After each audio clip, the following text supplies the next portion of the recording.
We're not talking about the best of them. We're just talking about the rest of them.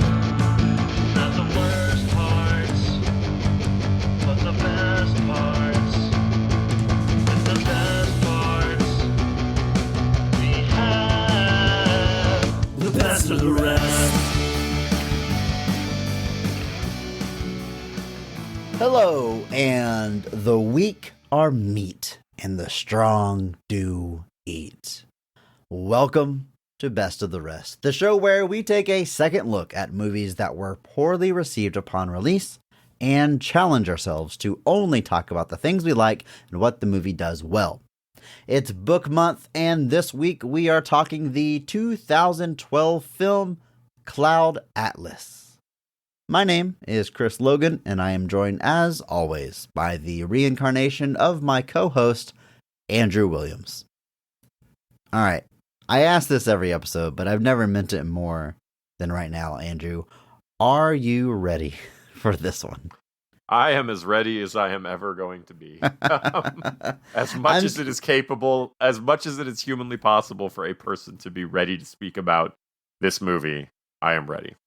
I'm literally thinking about like our usual format, and it doesn't seem to work for discussing this movie, but we're going to give it a shot. Before we get into it, though, just real quick, what's kind of your history with the film? Have you seen it before? Did you have any strong feelings when it first came out? Are you familiar with the source material? Anything like that, Andrew?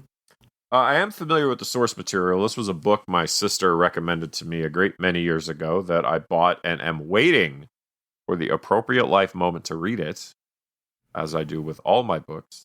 But I remember the movie coming out and just kind of looking at those trailers and feeling like it looked very auspicious. So if I saw it before, it didn't stick with me, which makes me think I didn't see it, because I don't see how this movie can't stick with you. It's the kind of movie that sticks with you.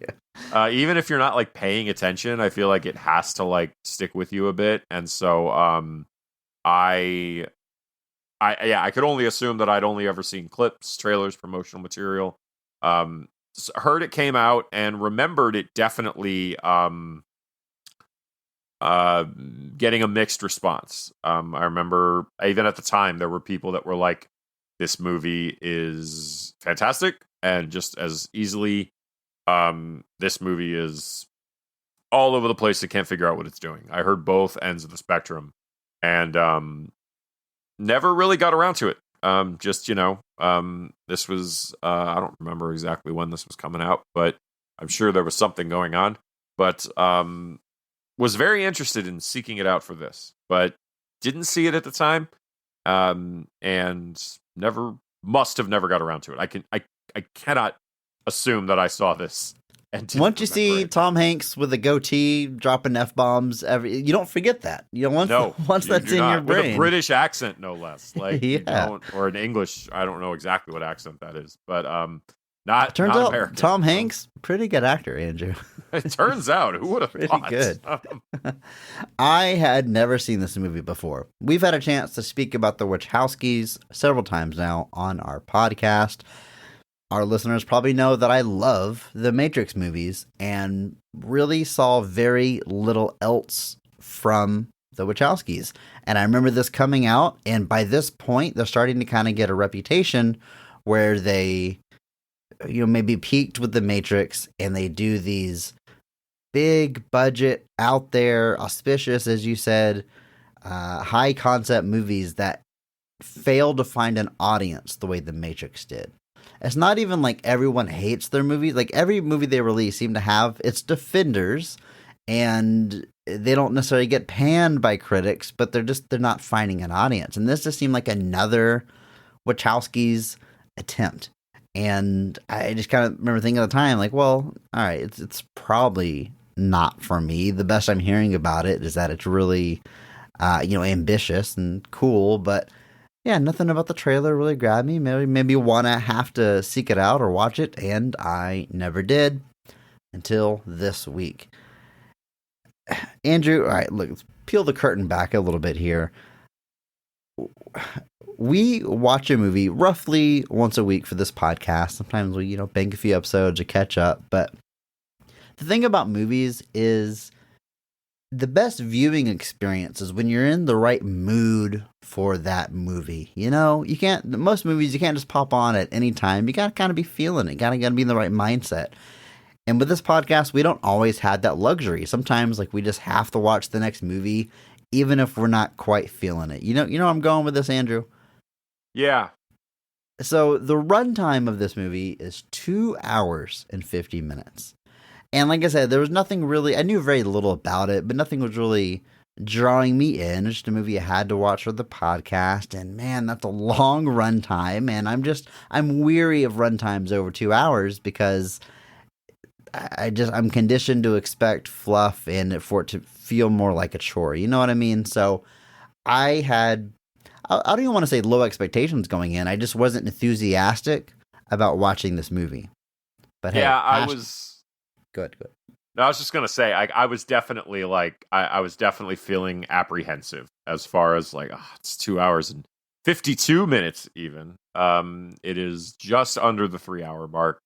It's about mindset. It's about, headspace, all of that. And yeah, I really just was I don't know if I'm in the mood for this 3 hour,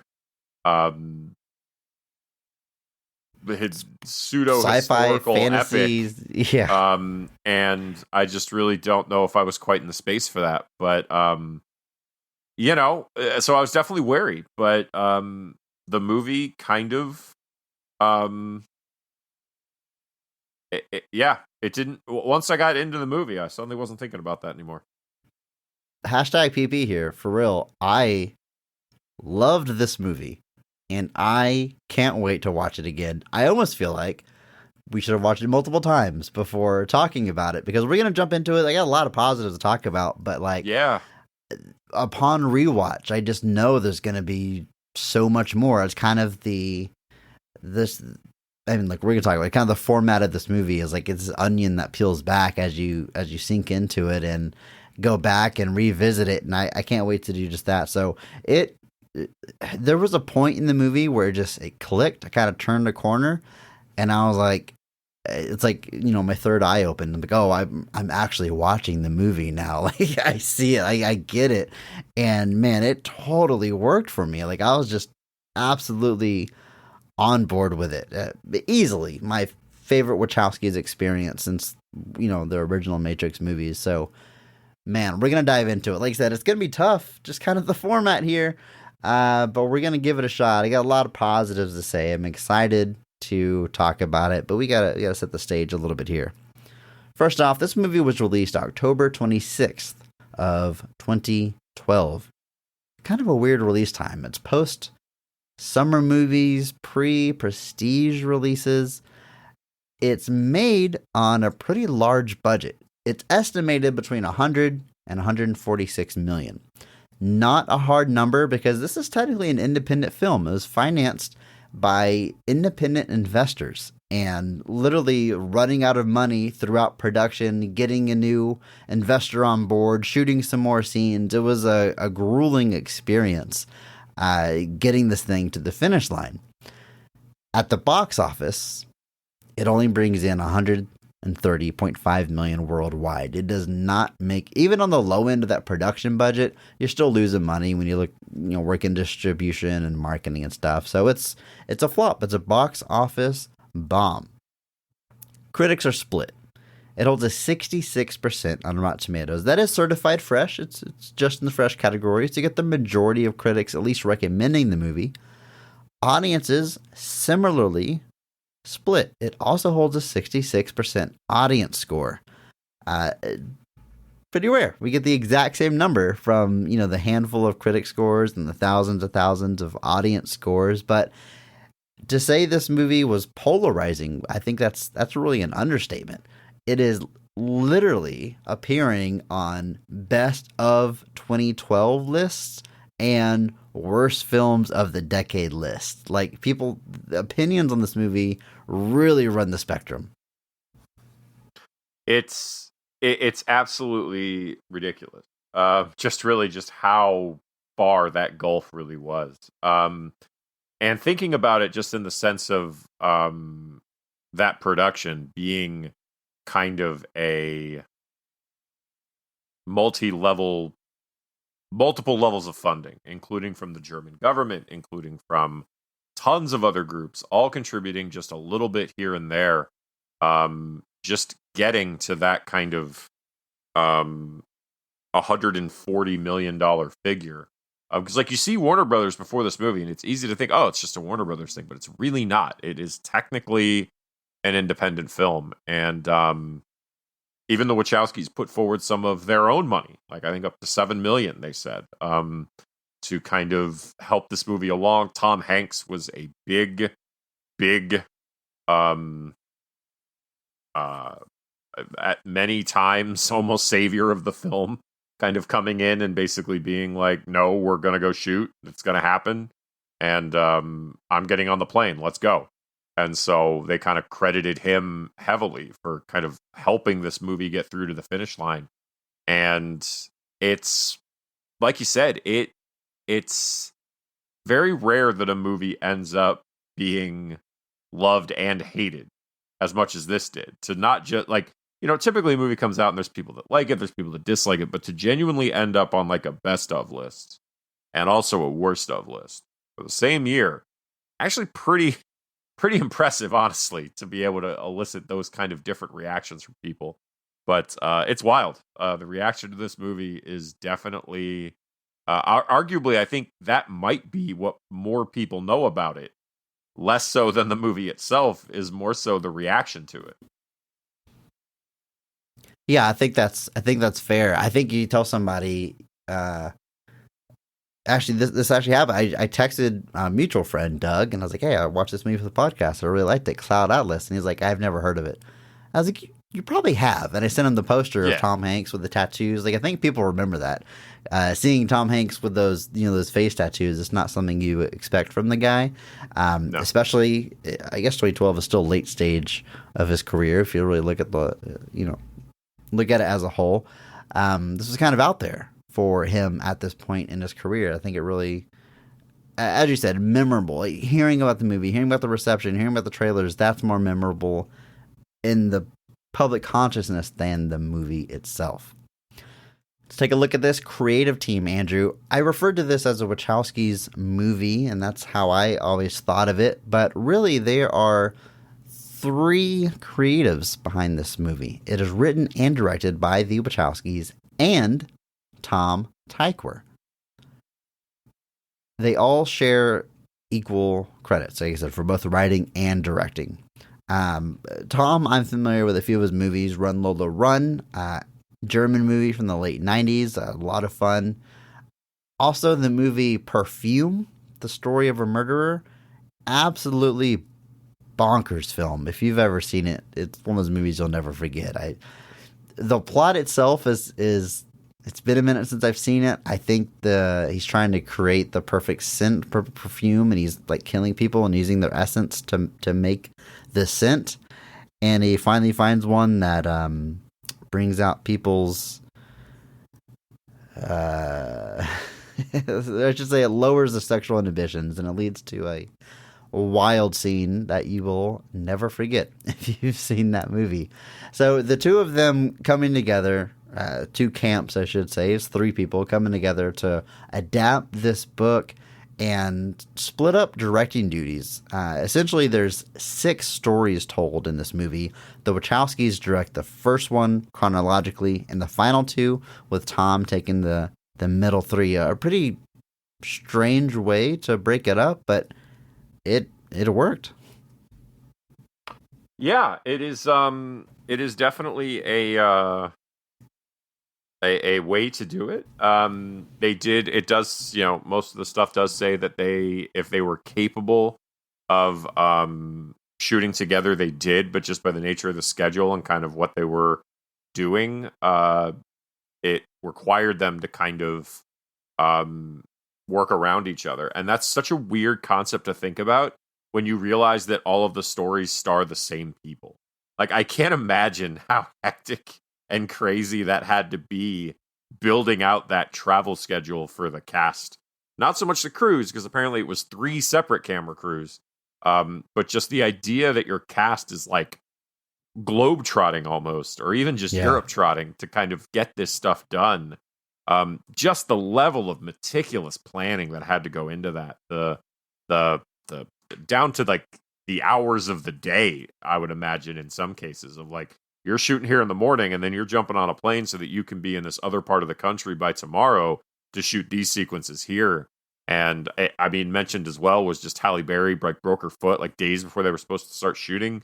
So they had to switch up the whole thing to account for that. And it's just crazy to really think about just the sheer, like, I can't imagine this is the kind of thing that anybody would be stoked for, just the logistical nightmare. But it's when you've got the passion for the material, which it certainly sounds like this was. It sounds like Tom in particular originally optioned the book himself, and the Wachowskis were just going to assist, and then eventually at a certain point it kind of became this multi-point front to bring this to life. But it starts as this kind of desire by Tom to see this come to life, and the way they split it up, certainly like the Wachowskis handling like the future segments, the kind of post-apocalyptic and like the kind of almost Akira inspired neo soul of the future. There is just a lot going on here. And I remember hearing at the time even that people were like, Cloud Atlas is one of the most ambitious things I've ever seen. And I think, one, that's just very true. But two, I think that shows on every level of the production, not just the final product, but just even seeing it through to completion. There just was so much going on there that I can't imagine the production manager had very good days most of the time. Andrew, at one point you texted me, I don't know if you were actively watching the movie or reflecting on it afterwards, but you said, I don't know how much the editor got paid for this, but it wasn't enough. And it is, I think you texted me, half in jest, because it is a tall order to stitch this thing together and make it flow and make it work. And huge props to the editor. So I want to make sure we gave him a shout out. The movie's edited by Alexander Berner. Now, not a name I was familiar with. I can't say that I know many editors offhand, but I scrolled through their filmography. They did edit the aforementioned Perfume, which is probably the connection that brings them on board here.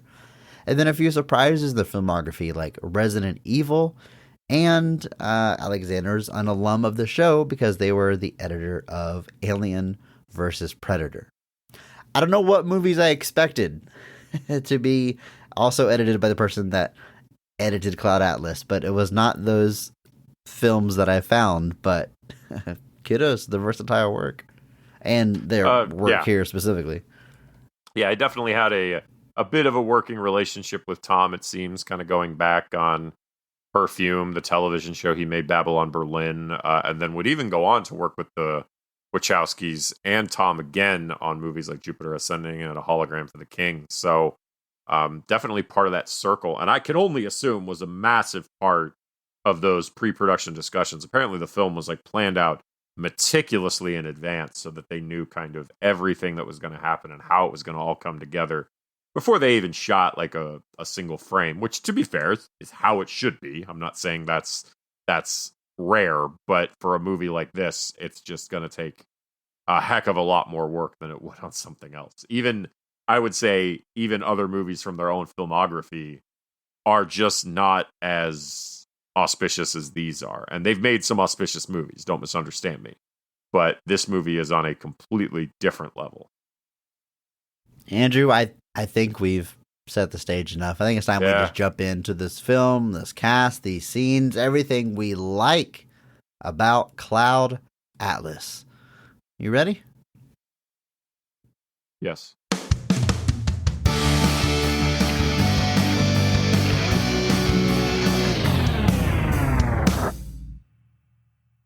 Six stories play out at various points across a span of 500 years. Several characters appear in multiple stories, as a reincarnated soul in a new body, and the events of each narrative ripple through time. I realize that is a very vague synopsis, but that is as deep as I'm going here. For anybody that maybe hasn't seen, if you're listening to this and you haven't seen this movie, here's what's going on here. Essentially, this movie is 6 short stories.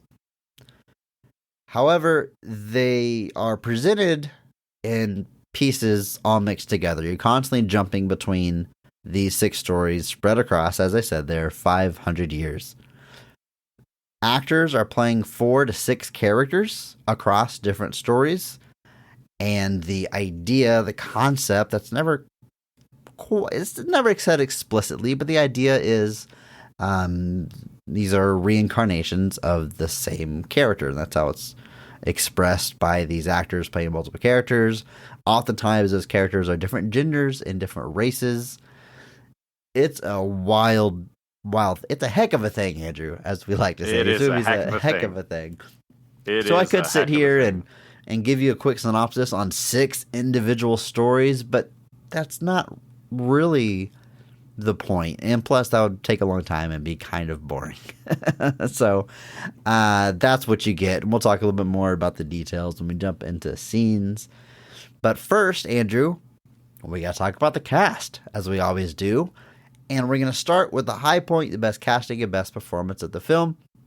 Because every episode, we recognize one person who goes above and beyond the call of duty, that they actually elevate the quality of the entire film with their performance. We recognize that person by giving them the Mark Strong Award. Man, this is a tough one, but Andrew, you're going to start. Who is getting your Mark Strong Award for Cloud Atlas?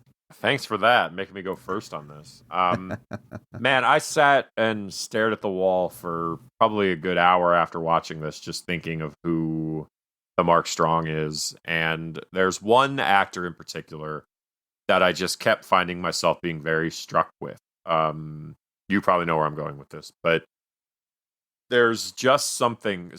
First off, he's in all 6 stories, and some of them in tremendously small roles.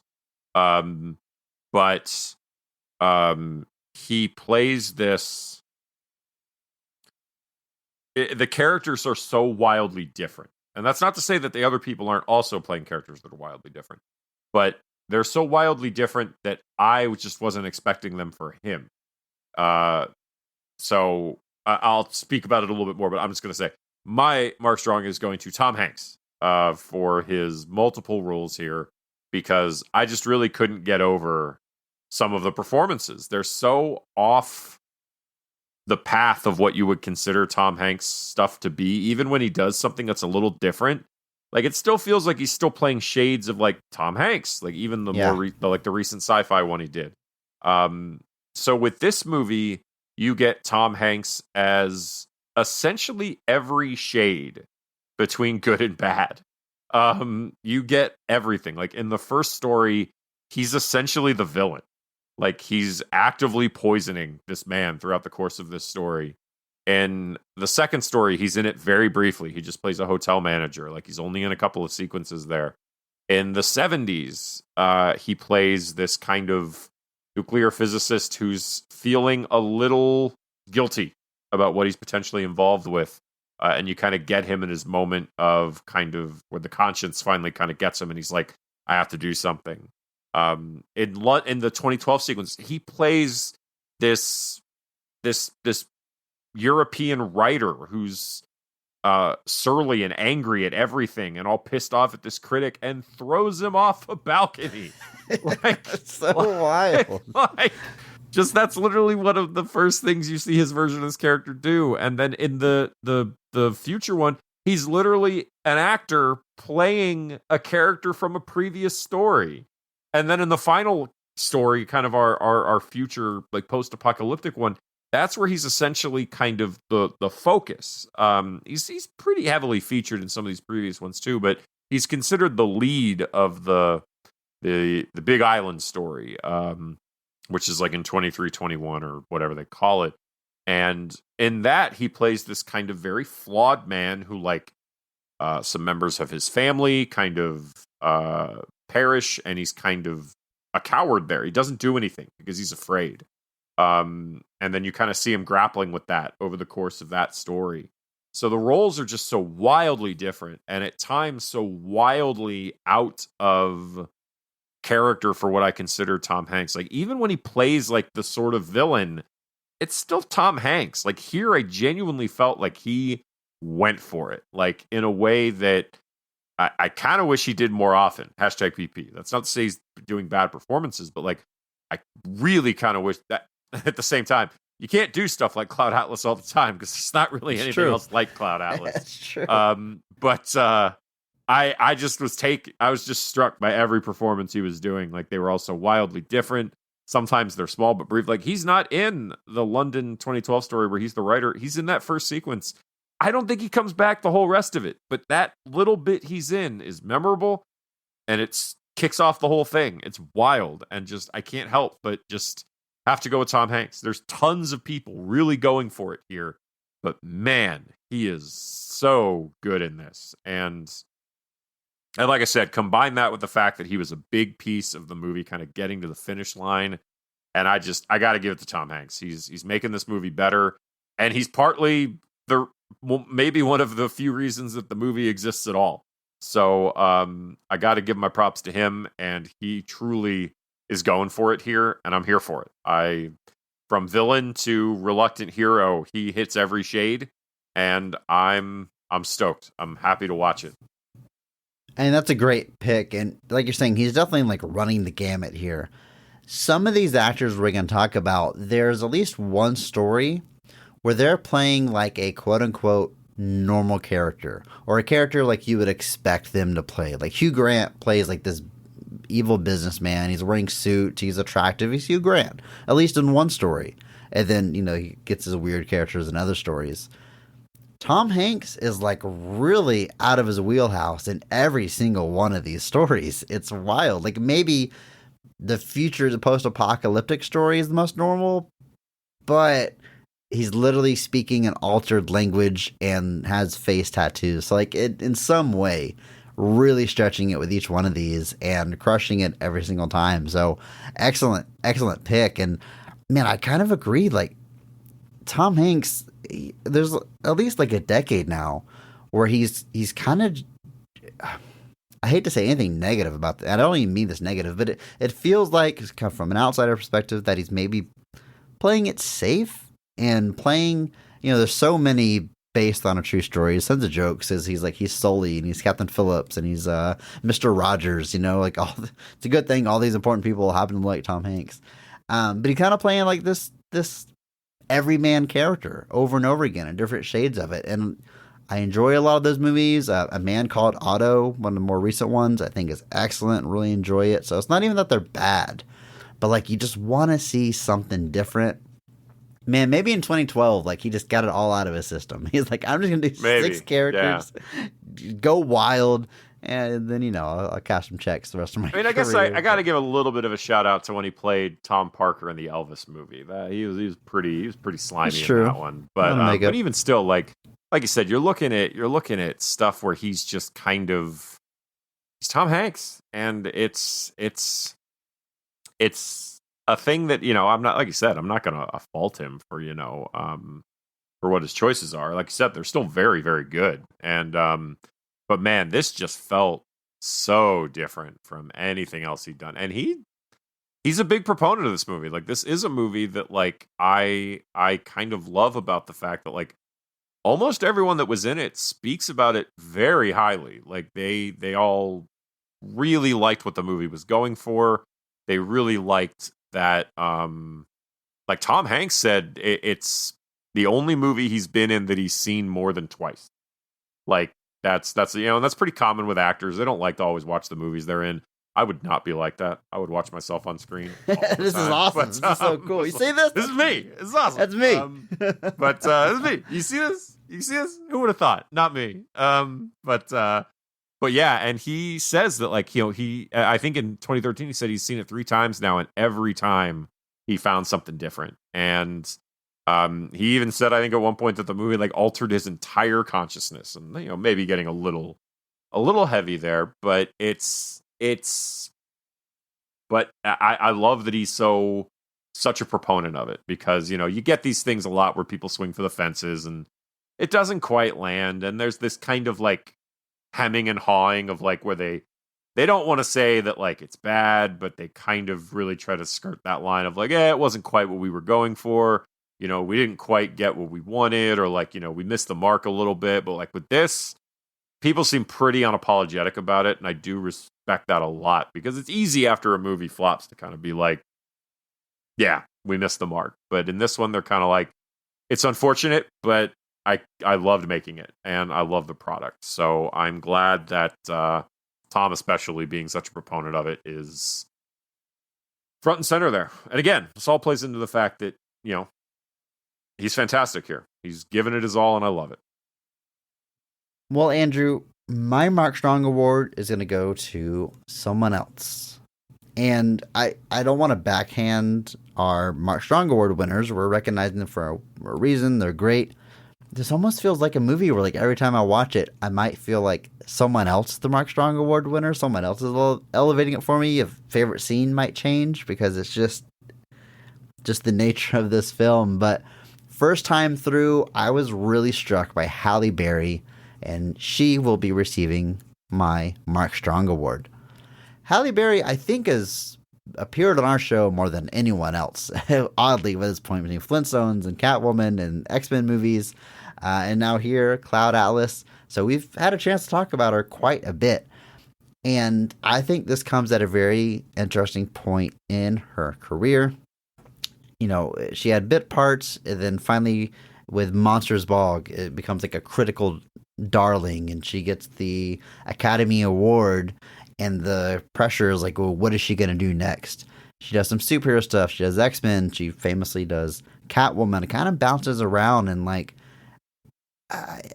almost has trouble finding her place in Hollywood, so to speak. And I don't mean to word it that way, because like maybe she was bouncing around like on purpose. And that's kind of what I feel about here. Watching her in this movie at this point in her career in 2012, I feel like she is really challenging herself. And I feel like we're seeing someone like grow by leaps and bounds on screen, like in real time. And at no point do I feel like she's out of her depth or anything, or trying too hard.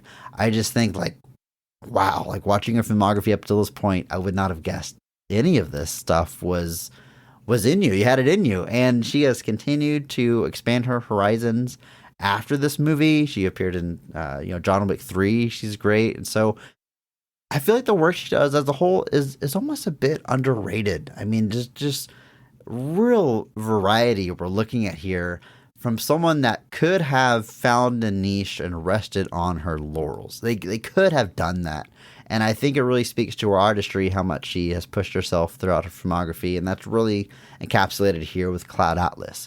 Just like Tom Hanks, she's had a lot of great stuff to say about her experience making the movie, and the movie itself, and how it challenged her and allowed her to play, as I said earlier, different genders, different races. There's, I think, in the end credits of this movie, it shows you all the main actors, and it flashes through all the characters they played. And Andrew, while I was watching the movie, I was like looking up who all they played, because like a lot of times they're in their makeup and prosthetics. I'm like, who are they in this one? In this one, and even doing that, there was still, when it showed us who they played, there were still times where I was like, holy crap, I did not realize that was that person. Like every single actor in here, I was like, I don't think I caught all of their appearances, Halle Berry included. I suppose the story set in the 70s is kind of her main story. She's a journalist, and uncovers this big conspiracy. And that, I mentioned earlier, a lot of these characters have at least one segment where they get to be quote unquote normal. So that's probably her most normal. But she also features heavily in the post-apocalyptic one, where it is anything but normal. They're speaking that new language and going this weird space adventure, and she's contacting another planet for people to come save them. Like it's bonkers. The things this movie asks its actors to do, but Halle Berry is stepping up at every opportunity, and for that reason, getting my Mark Strong award. I think this is a great pick, and it's again, I think, like I said, you could watch you could watch this movie again and again and again and have a different Mark Strong every time. It's a bit like Clue in that regard.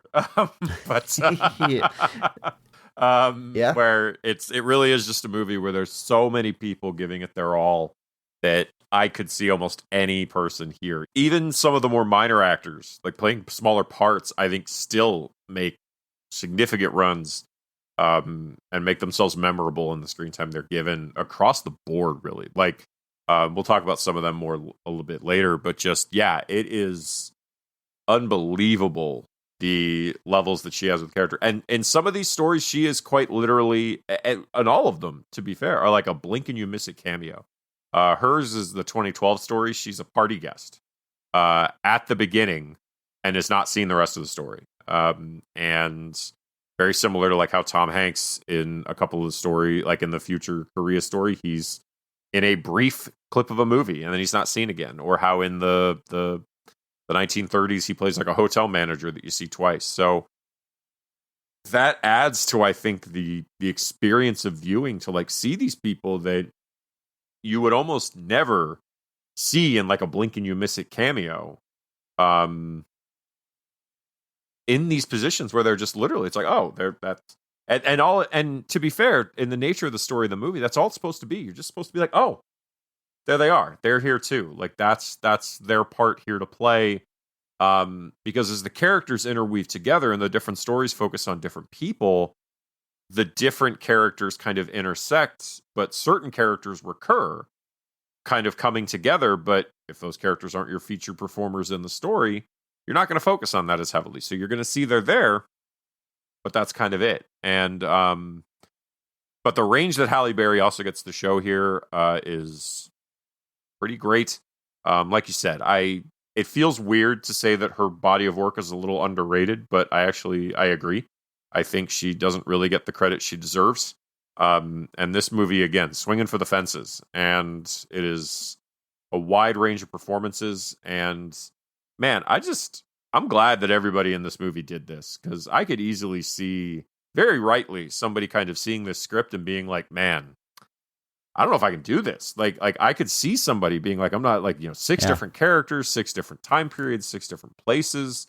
Like I could see somebody being very intimidated by that. And I'm sure some of these people absolutely were. It's definitely not the kind of movie that you make. And it really is a movie that's not like anything else I've seen.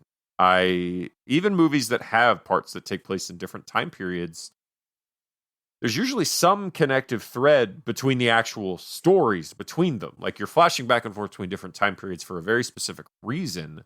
With this, it is 6 different stories that have overlapping actors and themes and points, but it really is these 6 different stories that the movie starts cutting between like it's a single thing. The 6 threads really do come together that way. And man, I can't, I'm lost for words, honestly, at some points, because it really is just unlike anything else that I've seen. And yes, 100%. And man, it is ambitious as hell, but most impressively, in my opinion, I can't speak for everybody, it works. It's insane that they pulled it off. It's not even like, I'm not like, well, I'm glad that they tried. Like, I think they nailed it. I think this is all. I think they pulled it off. I'm reminded of a few different movies. Like, there's a movie called The Fall, which its production was very similar, independently financed, running out of money, shot all over the world. A lot of, visually it's very similar. Director of that one is Tarsem, but great movie, highly recommend it. I'm also reminded of Darren Aronofsky's The Fountain, which I do enjoy. That one is 3 different stories, same actors playing different characters. And that's one that I've always described as like, I like the movie, but mostly I appreciate the ambition. I'm like, I'll never have too much negative to say about a movie that's that ambitious. In my opinion, this one's like one step farther. Like I appreciate the ambition, and it friggin' works. We'll talk more about it when we jump to scenes. I don't get too far ahead of ourselves. We got our 2 Mark Strong Award winners. A lot of other great actors turning in great performances here, like Jim Sturgis, who features in all 6 stories in some way. They're the main character, you could say, of the chronologically first story, taking place in 1849. They are being poisoned by Tom Hanks' character, and they eventually find the truth and are... God, there's just a lot happens here. I mean, they get moved by seeing a slave up close and what they go through, and they save their life, and in return get their life saved by them, and end up standing up to his father-in-law to no longer support slavery and go join the abolition movement. Yeah, and that's just one of the 6 stories, people. And the other story they feature heavily in would be the neo-soul futuristic story, where they really help lead or kickstart a rebellion with a whole different form of slavery. So there's some obvious overlapping themes there, but man, you look at those 2 characters they play, again, just couldn't be more different. One's on the verge of death, one is kickstarting a revolution, but they're killing it in both of them. Yeah, I've definitely seen Jim Sturgis in a few other things. Across the Universe, probably the one that I saw more so. Just my sister was a big fan of that one. But he's been all over the place, still out there doing his thing. Was featured in the Legend of the Guardians, the Zack Snyder Owl movie, amongst other things.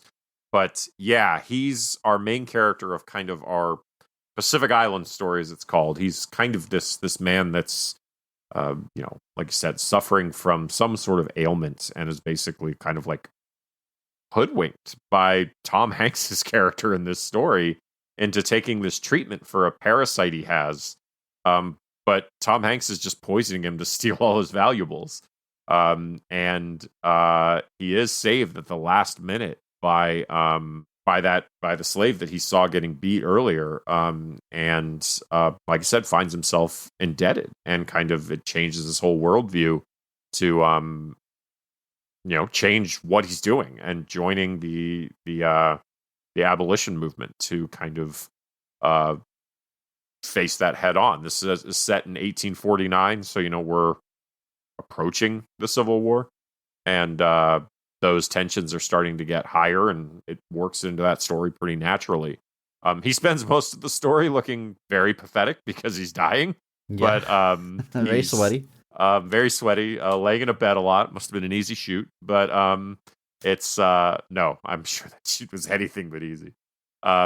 And then in the Neo Soul segments, he's getting in on the action for that one. Like, he's got plenty of big, heavy action sequences in that sequence, and it is, like you said, he's going for it too. Everything else is a lot more limited.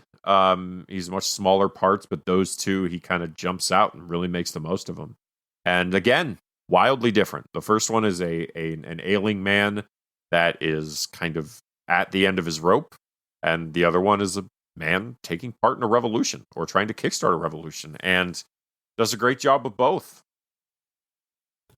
Ben Whishaw plays... they play a bunch of characters. They play 5 different characters, but they play Robert Frobisher in the 1936 segment. This is the second one chronologically, and they are one half of probably the most touching love story told throughout this movie. It has several love stories, definitely the most tragic between him and a character played by James Darcy that we'll talk about.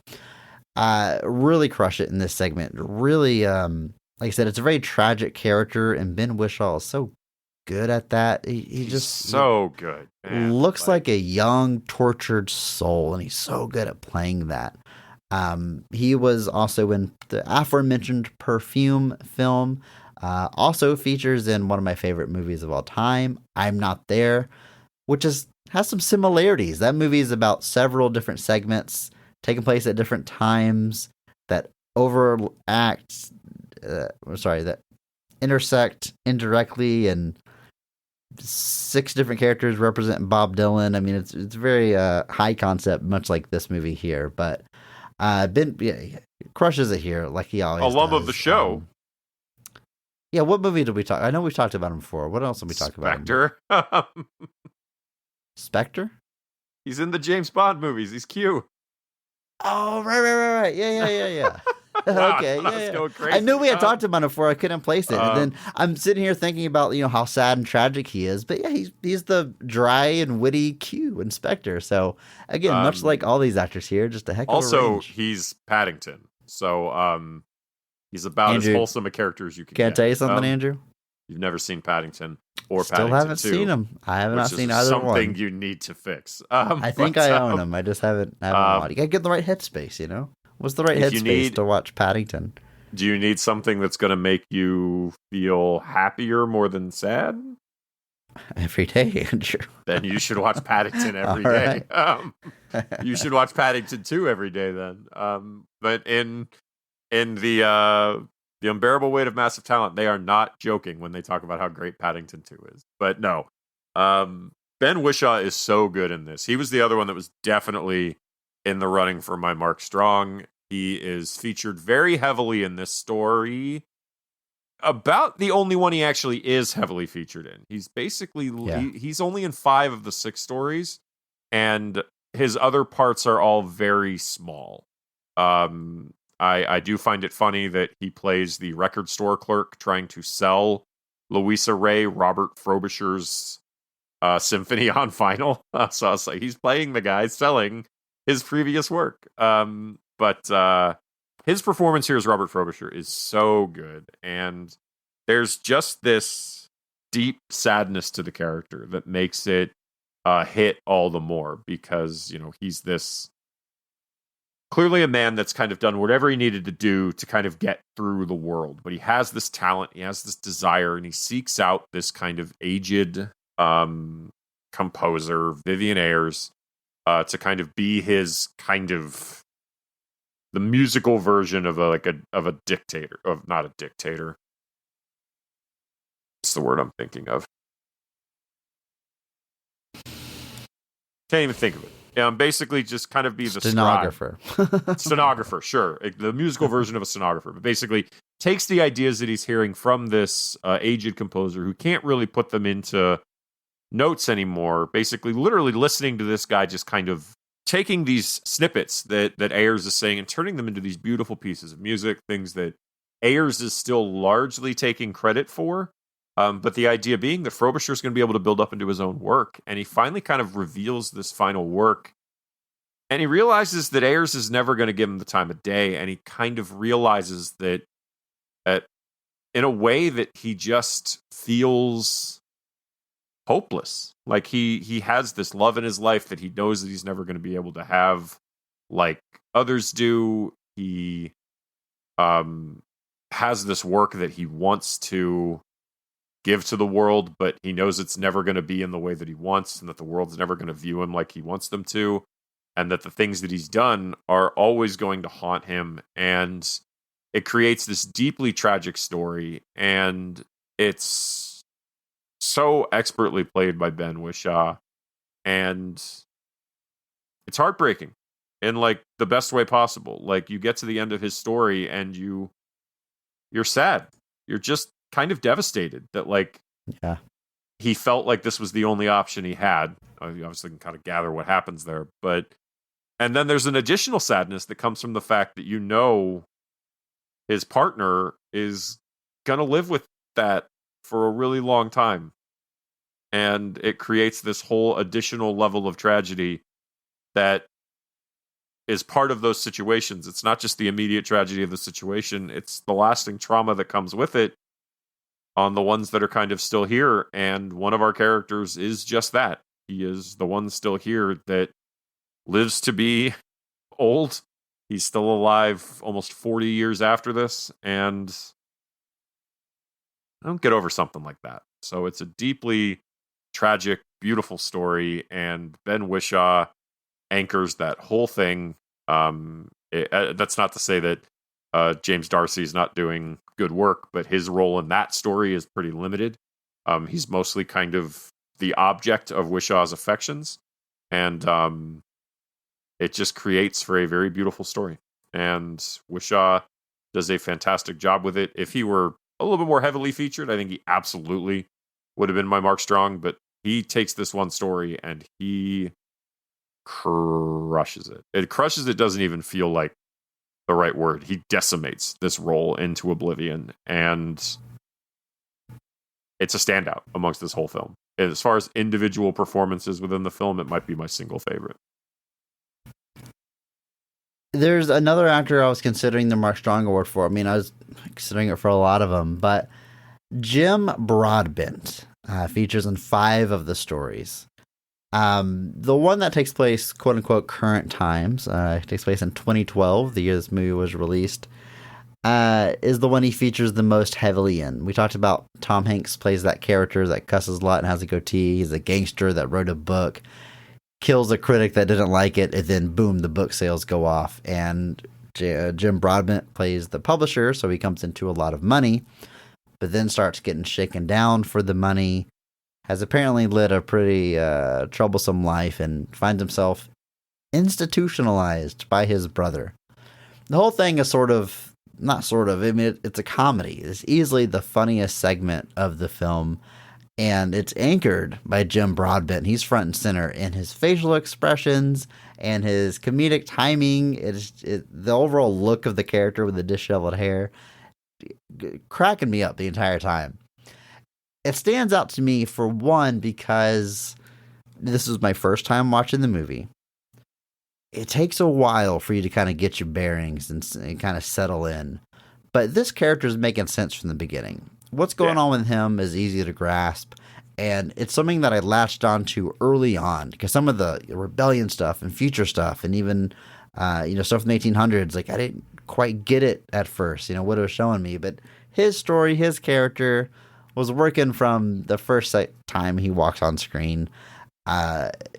Jim Broadbent, just a decades-long career at this point, technically an alum of the show. We talked about him way back on as he appeared in Superman 4, which we covered a long, long time ago.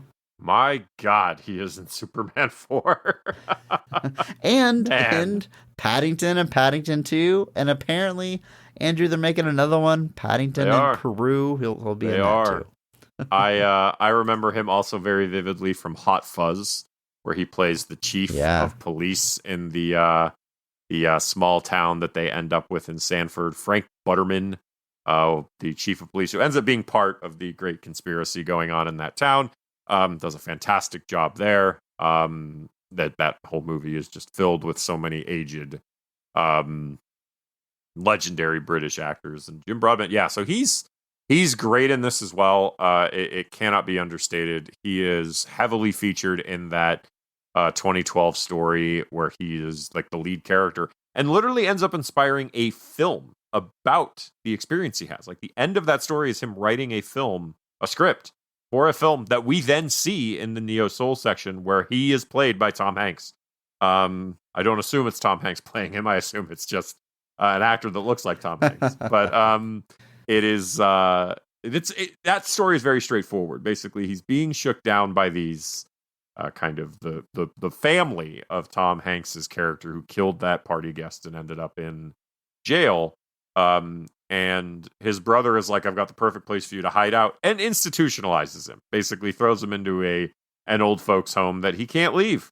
And he, like I said, he is also featured heavily in the Robert Frobisher story, playing Vivian Ayers, and he's, again, you got 2 wildly different characters. You got Timothy Cavendish, who's kind of like just like a down on his luck kind of guy. Like, you're sure there's some less than scrupulous actions there that he's got, but in the Frobisher story, he starts off seeming like he's kind of a tough guy. He's got his expectations, but by and large, especially as that story goes, you think that there's this blossoming respect and friendship growing between them, but then he takes a turn right at the end of that story where you're just, real bastard. This guy sucks. Yeah. You're not sad when he gets shot.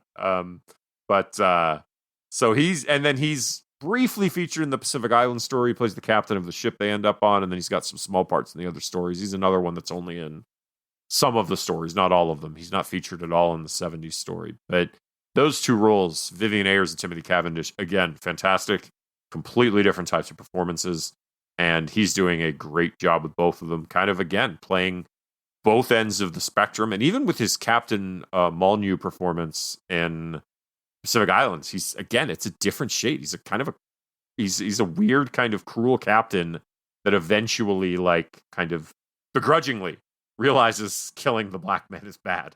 And it's like, oh, how nice of you. But it's a lot of different places for him to go. And I think that's part of this, is that to be involved in this, it's kind of like Bill Bruford, drummer, used to play with Yes, and King Crimson, talked about being in King Crimson once. And he was like, everything you've heard about King Crimson is true. It's an absolutely terrifying place.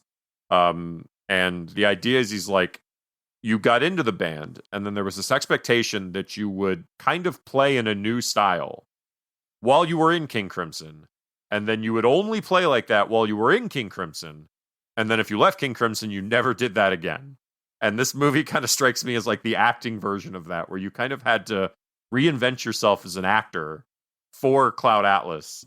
But then you're never going to be in anything like Cloud Atlas again. So you're never going to have to tap into that. So it creates this sense where everybody really had to like dig deep to kind of find all of this. And like you said, they're never going to be in a situation like that again. And Jim Broadbent, like I said, he's great. Legend of the screen. And no slouch. Like I said, working with plenty of these people in other places and just doing a great job. Like you said, though, fantastic here. Cavendish is the most, he's, like you said, he's probably the easiest story to kind of line up with. But every role he's got here, fantastic. Duna Bay plays several characters, of course, but most heavily featured in the neo-soul segment, the futuristic segment, as Sonmi 451. They are a genetically engineered person created for the sole purpose of providing service. In this case, a fast food servant. And there's hints of some more nefarious things that they're responsible for. What a story here. So she ends up being the figurehead of the revolution we've talked about a few times that gets kicked off. Jim Sturgis's character reveals the truth to her, that what her existence is and how it comes into being. And she's of the belief that if they do a good job, she could be selected to be freed and move on to a new portion of her life. But it's revealed to her that that is all a fallacy. What actually happens is they are killed, slaughtered like cattle, and recycled into food and nutrients for the other created people. Soap, yes. Which I'm just putting together now as we're talking about this. In the London segment, 2012, Jim Broadbent's character, whenever he's escaping the institution or trying to, he mocks all the people inside. He goes, "Oh, Soylent Green is people," and that's exactly what's happening in Neo Soul. They're using that plot point. Which, Andrew, have you ever actually seen the movie Soylent Green? Yes, I have. Okay, of course you have. As soon as I started asking, I realized, yeah, I'm sure you have. Chris, I haven't, but I know about it. I know the twist. I know the line. I know all about the movie. It's just, it exists in the ether. You know, like I've never even seen a clip from that movie, but I know the plot. Isn't that kind of weird? Like the movie's like well, it's like the concept is more known than the movie. Well, like Rosebud's the sled. Like that's another thing where like the ending note of Citizen Kane is arguably in pop culture to the point that you would watch it and kind of be like, what? Yeah. Like Soylent Green is interesting though, because it's based off a book by Harry Harrison, who also wrote the story Rollerball was based off of. But it's also like a murder investigation. Like it's a police procedural in a way. And like and you've got this backdrop of like overpopulation and all of that. So I think it's pretty good. Like even knowing the twist, I think the journey is worth it. But it is it's still wild though that like a lot of people will hear you say like Soylent Green is people, they know what it means, but they actually don't. I've seen, like know people that don't know Soylent Green is a movie. Like they don't know it's a movie. They They just just know know like it's the saying concept. Like Yeah. they're like, oh, like they don't actually even know what it means, and that's always funny to me that it has entered the ether like that. Charlton Heston, right? Yeah. It's funny because similarly, the twist of Planet of the Apes, I feel like, I mean, now that franchise has kind of been elevated and everyone knows about it, they certainly know it's a movie. But I think for a long time, especially for those reboots, like in the pop culture, like the twist was more well known than the movie itself, just from seeing the parodies and the mocking and the lines from the movie. So yeah, he's been part of 2 of those movies that kind of transcend the movie themselves. Yeah, it's and I blame The Simpsons for all of it. But Yes. It's even Citizen Kane one. I blame them for that too. It's pretty wild. But yeah, this Neo Soul segment is definitely playing in a lot of those a lot of those kind of futuristic kind of thing. Like there's definitely like you can look at the vibe and see that there's like an Akira influence, which doesn't shock me. The Wachowskis wear the influence of Akira on their sleeves. Pretty heavily. If you watch stuff like The Matrix back, there's definitely things like that around. But obviously, we've got the Soylent Green illusions. Illusions here. We've also got like the kind of Logan's Run thing, where like you reach a certain age and you get recycled. Like in Logan's Run, you're kind of like, oh, they're off to the promised land, but no, they're actually being killed. Same How many idea more here. movies can we spoil in this episode? What more twists can we talk about here, Andrew? I don't know, guys. I don't know if you guys are familiar with Darth Vader, but you guys aren't gonna believe this. But we're playing in a lot of those sandboxes, but the backdrop is this kind of revolution, kind of heading up. So it's a mashup of a bunch of different ideas. A little bit of Akira, a little bit of Soylent Green, a little bit of Logan's Run, a little bit of like 1984-ish. And then even with like the corporate stuff of just the fact that these are literally clones essentially created to work fast food restaurants. And the idea of future kind of replicants / controlled people eventually breaking free, also not really a new concept, but it's put together in a way that feels refreshing. It doesn't feel like we're retreading ground, even though there's a lot of ideas at play here. Like right off the bat, like the minute they mention, oh, at a certain point you get chosen for ascension or whatever they call it, I was like, yeah, those people are dying. Like there's no way they're not going anywhere. They are. It's the age old joke. It's like if they're all going off, where are they? Like why haven't you seen any of them since? And very similar concept here, and like I said, this character has very interesting ramifications because she essentially becomes the deity figure in the post-apocalyptic segment. They worship this kind of Sonmi, and it turns out that whole kind of worship comes from her address to the people of Neo Soul to kind of expose them to the realities of the world. And the way that all comes together is really well done, but it is anchored by this performance by Duna Bay, and it is fantastic. She's briefly featured in a couple of the other stories, very small parts, pretty much entirely focused on the Neo Soul segment. And nice, again, to see an Asian actress kind of get this role of prominence, kind of be featured very heavily like that. But yeah, it is... I think it's a really great performance. She plays multiple versions of this character, several different versions, I think 3, and each one slightly different. But the pain that character feels as she realizes the kind of false nature of her understanding of the world is, again, it's heartbreaking. The emotion comes through in a very palatable way that hits you, and like I said, that is in large part to Duna Bay's performance, so big props there. Hugh Grant features in all 6 stories. Man. I probably recognized them in 2 of them, watching this movie through. I mentioned earlier, he just looks like Hugh Grant in the 70s story, where he's part of the big conspiracy that Louisa Ray, Halle Berry's character, is uncovering. He's a real bastard. He's a real. He's got a line I wrote down just because it's absolutely awful. He says, "I must say, if all women journalists looked like you, I might take this women's lib thing more seriously."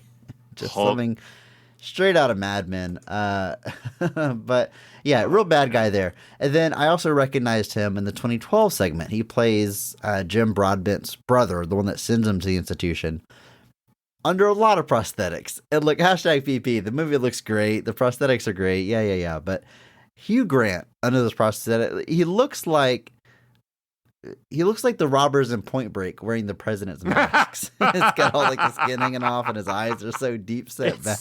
It's like true.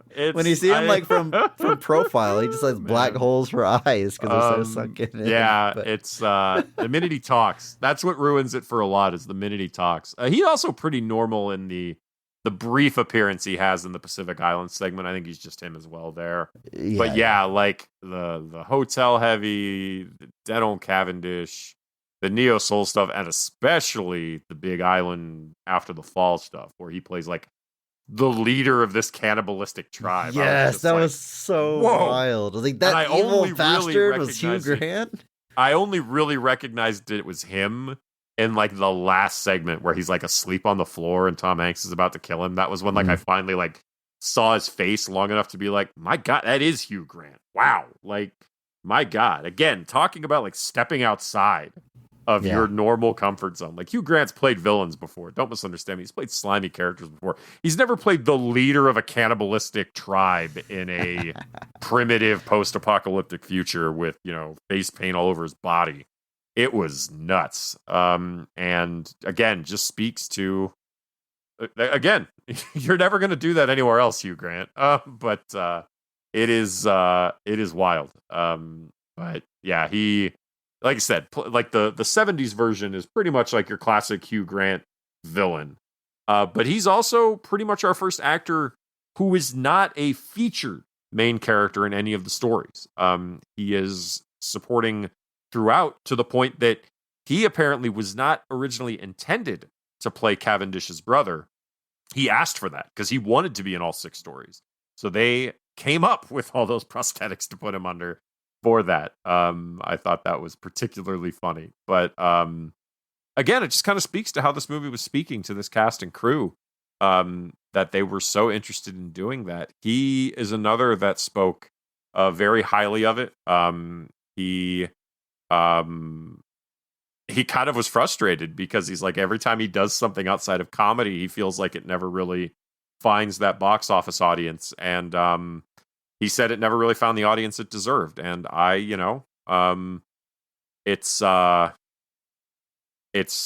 was kind of sad about that. And he kind of spoke that, kind of described the Wachowskis as being a special kind of breed of filmmaker. They're not the people who make movies and happen to use cameras. He's like, they're people that love cinema.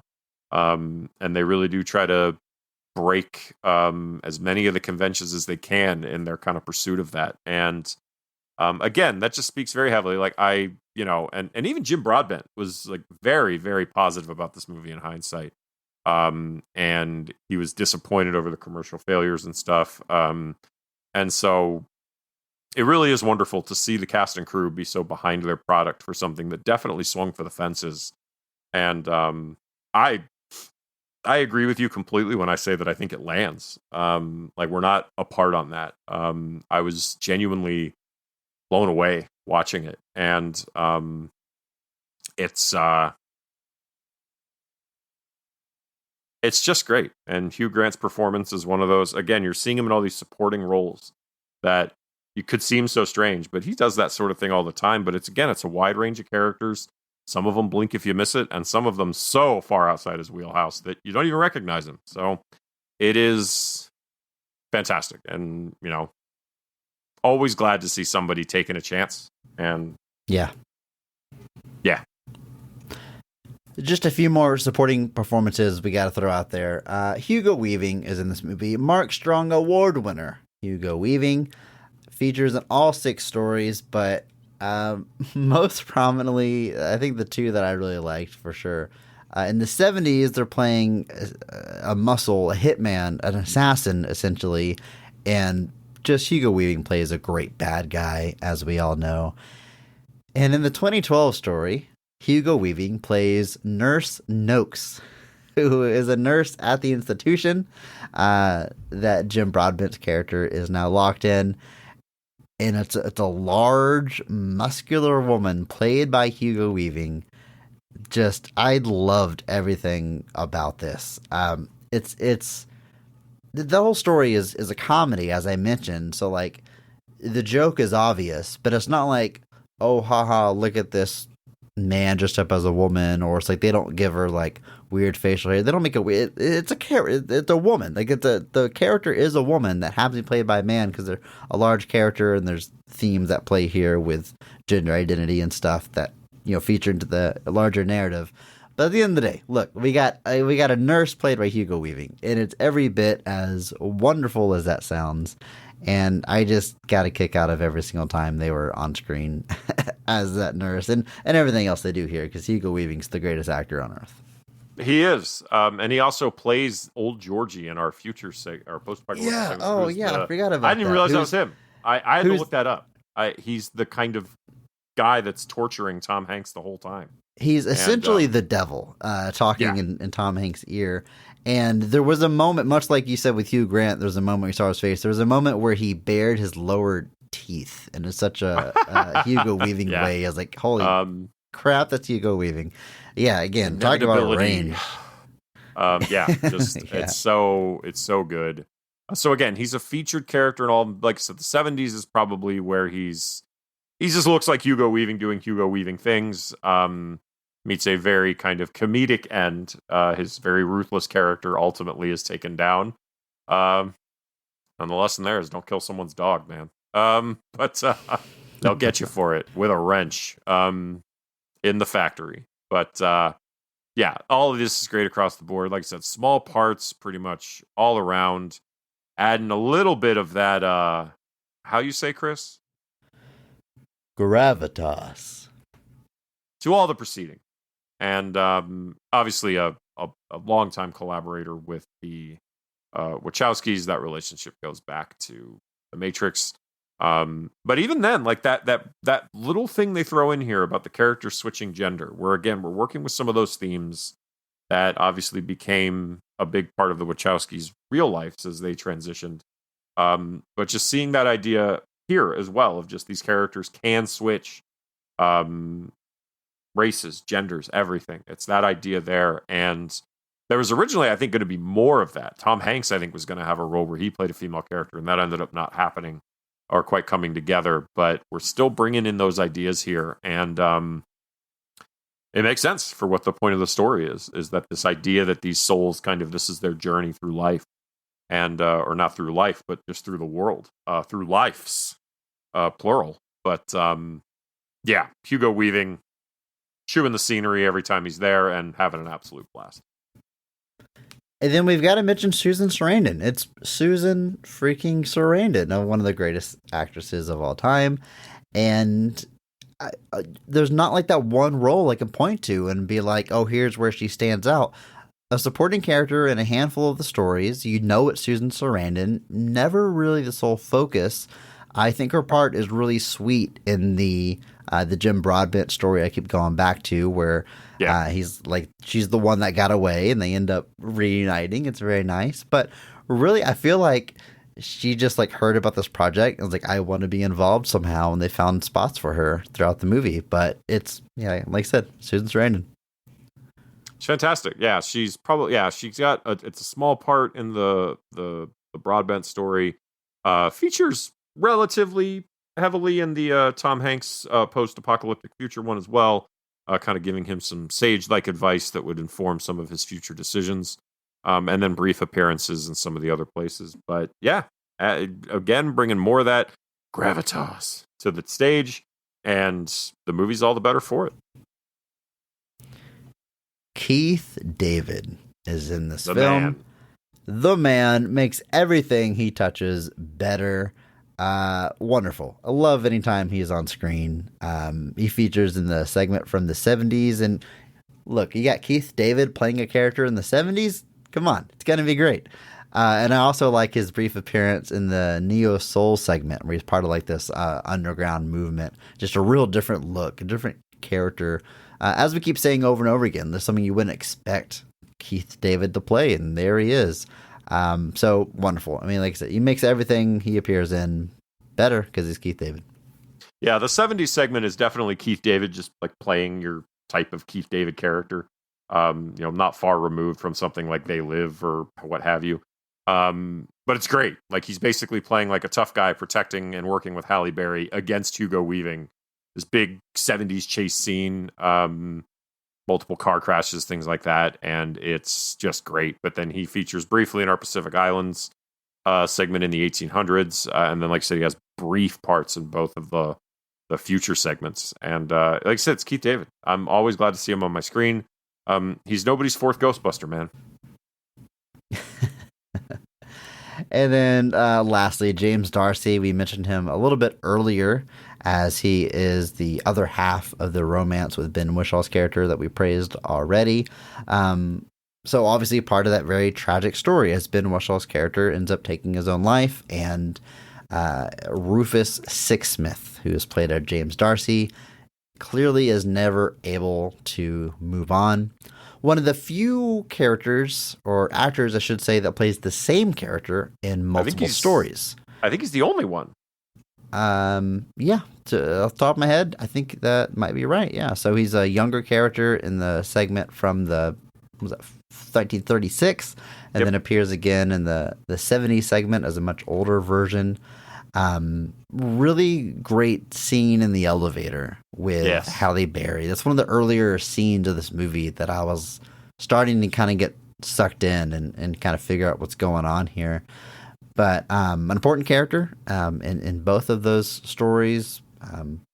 James D'Arcy, just real quick, looking at the filmography, they kind of historical in the MCU as they played Howard Stark's butler, Edwin Jarvis, in the TV show universe in Agent Carter, and then they appeared as the same character in Avengers Endgame, becoming the first character to originate in a TV show and then move into films, kind of canonizing all that TV show stuff. So a little historical moment there.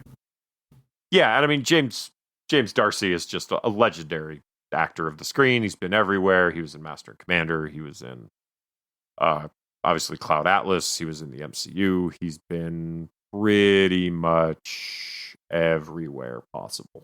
And even has a part in Oppenheimer, coming out soon or recently, depending on when this airs. Yeah, you might be in the theater watching it right now. You may be. He plays Patrick Blackett there, who was a British physicist who won the Nobel Prize in 1948.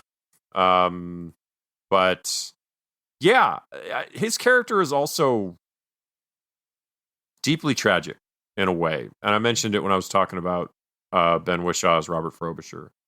As the young version of Rufus Sixsmith, he's largely seen, but not really heard. Like, I don't know if he talks that whole time. Oh, he does, because he finally talks to the hotel clerk. But for a lot of that, he's literally just kind of reacting to what Frobisher is writing and sending him. And clearly very much deeply in love with this man, and is hopeful that he finds what he gets here so that they can kind of find their place together. And ultimately the tragedy that strikes when Frobisher decides that there's no happy ending for him. And so he takes his own life, and Sixsmith is the one that finds him. And it's heartbreaking. It's tragic. It's terrible. Best to not think about it too much. And you then catch up with that character in 1973, and he still has all the letters. Like, the minute she finds like the envelope of letters, I was like, don't do that to me. Like, come on. Like, why you gotta do that? And so, like, you just see that, like, he's clear, like, he's moved on with his life as much as he can now that he's a nuclear physicist. So good for him. But good work, you can tell. You can get it. Yeah, like, you know. And then ultimately is he tries to do the right thing and expose this conspiracy, and then his life meets this other tragic end. And it's just so sad. Like, he has this tragedy at the beginning of his life, and then it's another one at the end where he never really gets the happy ending. Now, what he does lead to Hugh Grant's Lloyd Hooks kind of getting his just deserves, but it's just such a deeply tragic story, and James D'Arcy does such a great job with it. The tragedy of the younger version finding the love of his life dead in a bathtub, juxtaposed with this kind of realization at the end of his life that this he's in a way, you kind of get the vibe that he's expecting this / sort of ready for it, but at the same time, it's just a tragic story of a man who lived for a long time, never really finding the happiness that he had for that brief moment when he was younger. And touching moment later when Halle Berry gives those letters to his niece, and hopefully that story will live on in some way. I don't know if they ever imply that it does or not, but a great performance from James D'Arcy in both versions. Like I said, with one, it's kind of a more passive role, but then when he takes on the active side of it in the 70s story, it's just wonderful. Just a wonderful performance. Not a wonderful, it's not a happy story, but just a fantastic performance. Lots of emotion there. Lots of heartbreak, for longing, whatever you want to call it, just evident on his face, even through all the prosthetic stuff. So great job. Well, Andrew, it's a deep cast, very stacked. There's more supporting roles, but I think we've definitely covered the heavy hitters and everyone knocking it out of the park, as we've said. But we've got to talk about the actual scenes of this movie, or at least got to figure out a way to do that, because it's the way the movie flows and bleeds together. It's a bit hard to parse out, but maybe this will be our favorite moment of the movie. Maybe that'd be a better way to look at it. But at any rate, Andrew, in your opinion, when is this movie firing on all cylinders, and what's the best part of Cloud Atlas? This is probably like Cloud Atlas is just breaking our format just as much really as it breaks cinema conventions. There's really so hard, because as this movie kind of crescendos, the timelines are just bleeding together. It's jumping back and forth between these different stories, like they're different parts of the same story, because they are parts of the same story, but they're set in different places with different characters. Like, you've got your, any classic big action movie, you got your A plot, you got your B plot, you got your potential C plot. And as you race to the end, they're bleeding, you're cutting back and forth, and eventually they're all coming together. This movie it treats these 6 different stories that same way, but you're not running to a shared conclusion necessarily. Each story has its own conclusion. Obviously, there's the themes that go through. And so the one moment that I am going to highlight, amongst many, I'm sure, is the moment where Tom Hanks' character in the 70s, Isaac Sachs, is kind of recounting. You described it before the show as the Yoda moment from Last Jedi, where he kind of just lays it all out there. He works for Lloyd Hooks, has a chance to throw Louisa Ray kind of under the bus and kind of expose her and get her thrown out. Chooses not to do that. Gives her Six Smith's report that he tried to give her originally, but Hugo Weaving's character stole back after he killed him, and has this moment where he's on a plane and he's kind of laying out the theme of the movie. He kind of says to himself, he's like, I'm in love with Louisa Ray, but that seems so strange because I don't know Louisa Ray really, but maybe it's more than that. And he's kind of talking about this idea that maybe it's different lives, different intersections, different everythings. And he is laying out the theme of the movie, for lack of a better way to put it. And while he's doing this, it is intercutting between these different stories and all of this as it builds to the crescendo, which is essentially his character's. It's not essentially his character's death. It is his character's death. Pretty decisively, yes. Pretty decisively dies here. There's no question about it. And it is but it was the moment where I think it hit me. Like I said, I'm into the movie at this point. Like, I'm not gonna lie. Like I said, there was trepidation to watch this. The reception being mixed, the kind of the runtime and everything. I was just kind of like, this is gonna feel forever. But there, about you set up all the stories separately, and then you're off to the races. For lack of a better word, like you're in at that point. You're either in or you're out. I would say. Like at that point, I was in. It was working for me, and it was all hitting. And then I was kind of like. And then you like see all the threads. You see all like the connective pieces between all the stories where like the journal of Adam Ewing shows up in the Frobisher story, and then Frobisher's song shows up in the San Francisco story, and then I think in the London story somebody's reading I think Cavendish is reading a manuscript for a Louisa Ray mystery, and so you've got like these weird connective threads, so you're kind of. And then, like, even from the Neo Soul to the Big Island, the idea that Sonmi becomes this thing, you've got all these connective threads between all the stories. And so you get invested. You want to see, you want to try to find out more. So this is definitely a movie that I'm going to watch again. But this was the moment where, like, crystallized for me. And I was like, man, this is great. Like, this is great. And it's a monologue. It's a narration by Tom Hanks that kind of builds to this attempt at both of their lives, both his character, Isaac Sachs, and Halle Berry's character, Louisa Ray. But she survives. He, unfortunately, as we just established, decisively does not. But I just, that it's where it all hit me. Like, I was just like, man, this is auspicious. This is a swing for the fences. And it's out of the park. It is unlike anything I have ever seen before, which means that it's kind of like Barb and Star Go to Vista Del Mar. Because that movie, I'm going for the weird comparisons tonight, folks. But that is also a very unique film, and it's in both cases, Barb and Star and Cloud Atlas.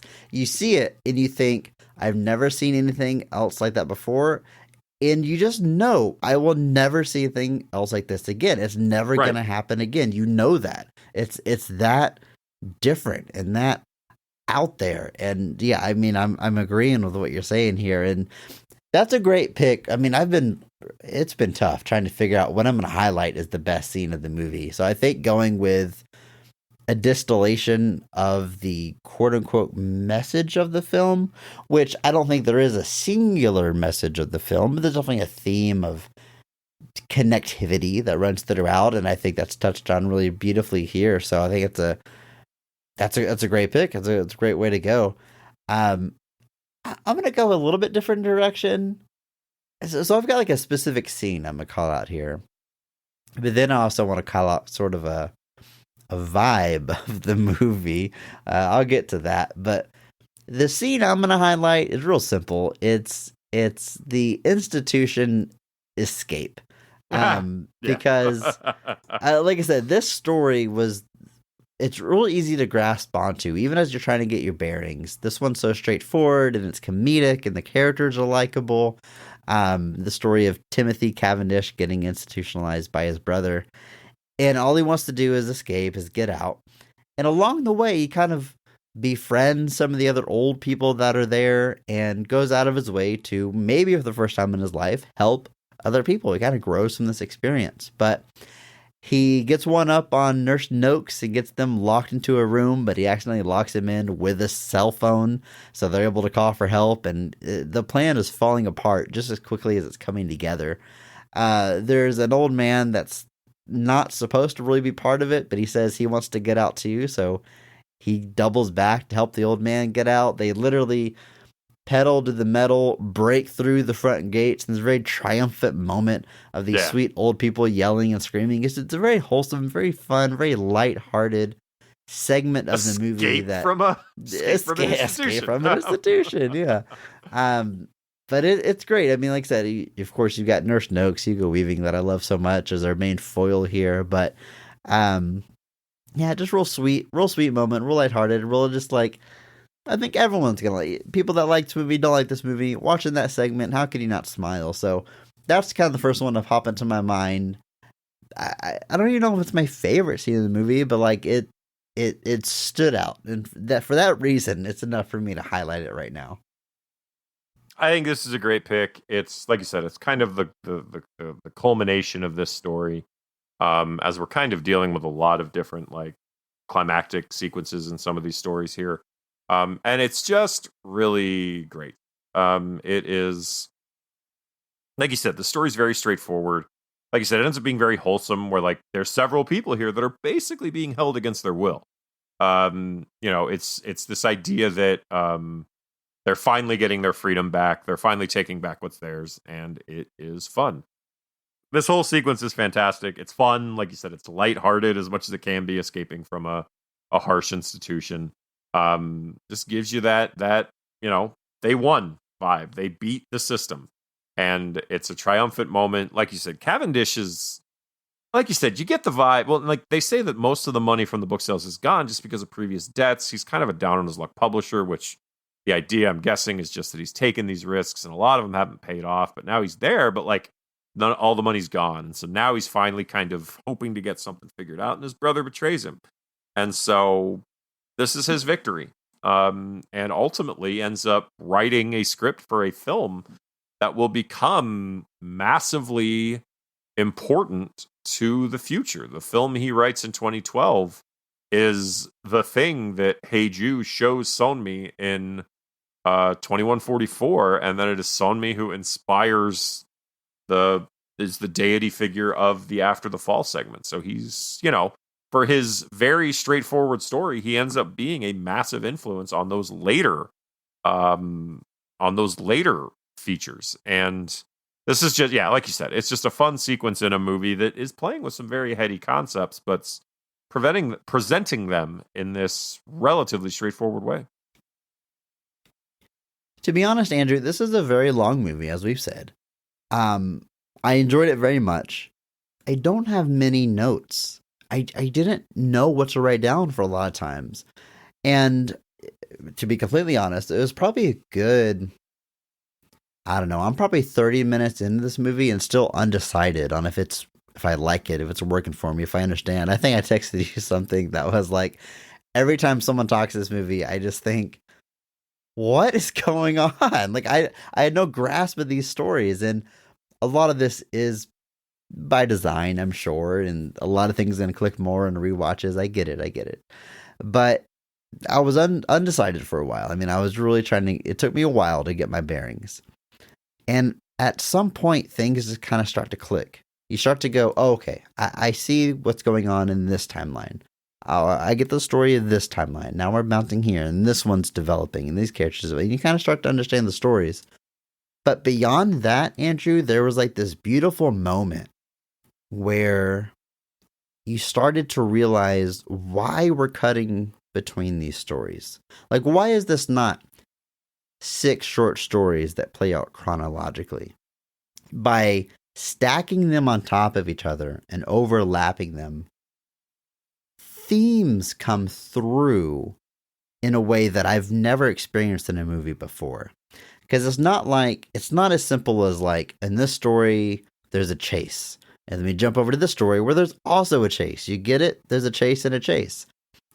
It's like a feeling that connects it. So you'll be in one scene in the future, and you get that almost anxious feeling from the action and the escape, and you feel it swelling in you. And it jumps to a totally different timeline, totally different story, totally different stakes. But it's the same feeling in that story. And you're kind of feeling transitions from one story to another. That's the best way I can describe it. Like, you're jumping from one climax of one movie to a climax of another movie, and your feeling carries over. That's, like I said, that's the best way I can describe it. There's the movie made me feel a way I've never felt in a movie before. It's a really beautiful thing. It's not random the way it switches. Like, there's almost like this melody to the movie, this through line that carries you through. And it's once you kind of become in tune with that flow, man, this movie is something else. The Cloud Atlas Sextet was the movie all along. Yeah. But it's, well, because the book is structured a little bit differently. Basically, the book tells you the first half of everybody's story and then tells you the final story, the kind of post-apocalyptic story. And then everything is resolved in reverse order. because what you're seeing essentially with the book is the story is being read or observed by the person of the next time frame. So, like, the Pacific Island story is being read by Frobisher, and the movie does touch on that. He mentions that he's become obsessed with this story of the Pacific Islands with Adam Ewing. He's like, Adam Ewing's Pacific Island story. He's like, I've become obsessed with it, but I can't find the second part. So the movie is kind of playing with that idea. But the movie, but like I said, so Frobisher is reading Ewing's story. Louisa is reading hearing Frobisher's story. Cavendish, Ray's story, so on and so forth. And then it resolves. Then the final story, it kind of mementos it. The final story bridges both halves of it, and then we resolve everything in reverse order. It kind of reminds me of Inception. Like, once you see it all drawn out, you drop a level, drop down a level, and then kick your way back up. Then you kick your way back up. Very similar idea. So the movie, instead choosing to layer everything on top of each other repeatedly, I think works much better for the visual element of it, and it also makes the themes of the stories, like you said, much more evident. I don't have a lot of notes either, and honestly, I'll be a little straight with you. I know this defeats the purpose of this, but I honestly don't want to talk about it very much either, because this is really something I think people need to experience. I really do think this is a movie that people need to watch and really see. Because, I mean, we've talked about plenty of the movie, don't misunderstand me, but like, it's such a unique experience, and it's very strange to think that it's weird to observe something that you think you're never going to see again. And that sounds hyperbolic out loud, but this movie really kind of is like that. The Fountain is probably the only thing that immediately comes to mind that plays with a similar idea of different stories over different times with different people, different characters played by the same people. But hashtag PP, I think this movie, by featuring more stories and intercutting those stories the way that it does, it ends up being a much more engaging watch. Not necessarily better or worse, but this movie sucked me in a way The Fountain didn't.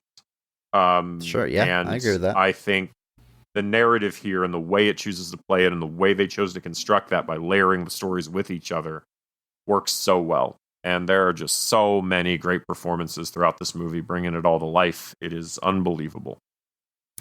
There's some transitions, and they really start to pick up as the movie goes on. It's very, very practical at first. We're in this timeline. Okay, the scene is in this timeline. And then it starts like bleeding together. Like, dialogue from one story will continue as the visual switches to another one, because the dialogue fits that theme. Or they get real cheeky with it, where like in the Neo Soul segment, they flood a tunnel with water. And back in the 70s, Halle Berry's car gets knocked off a bridge into water. So you got a very obvious theme there. But it's almost, man, it gives you, I understand. I think it was it Tom Hanks saying he takes something different away from it every time. I can totally see that, because like, the themes of this movie, you see some things repeat, some motifs, some themes repeat throughout time, whether it's rebellion or good versus evil. And you start kind of wondering what that means. Like, if you look at the people in this movie that are doing good, that are striking out on their own, that are trying to make a difference, and you look at the fate of some of them, is this movie optimistic? Is it pessimistic? Is it worth doing? Like, it doesn't provide you with an answer. It's just questions to mull over, which is a pretty beautiful thing. And different people, like the best of art, different people can observe the same thing and come away with totally different takeaways. You know, this movie could provide support for you for a very nihilistic view, or an optimistic view, or a wholesome view, or, you know, the idea that we're all connected. There's some dialogue late in the movie, and I agree with you. Like, if you haven't seen this movie, you should just go see it. So I don't want to spoil too much of it. And in a way, I don't think we can. I don't know if we can really talk about the way this movie. We could tell you how every single one of these stories resolves, and you would not have the full scope of this movie. One, you know, to that regard, one of the most interesting things is in this movie, in this universe, there's a world-ending event. There's an apocalypse. We don't know what it is. We don't know what happened. We have no idea. It doesn't matter. life goes on. There's still stories to be told after it. Like it's just a blip that happens. And I think that just speaks volumes to what they're trying to say here. And there's a very poignant moment where Adam Ewing stands up to his father-in-law, saying we're going to go join the abolition movement. And it's played by Hugo Weaving, the father-in-law, great villain. And he's really ripping him apart. He says, whatever you do, it won't amount to more than a drop in an ocean. And Ewing says, what is an ocean but a multitude of drops?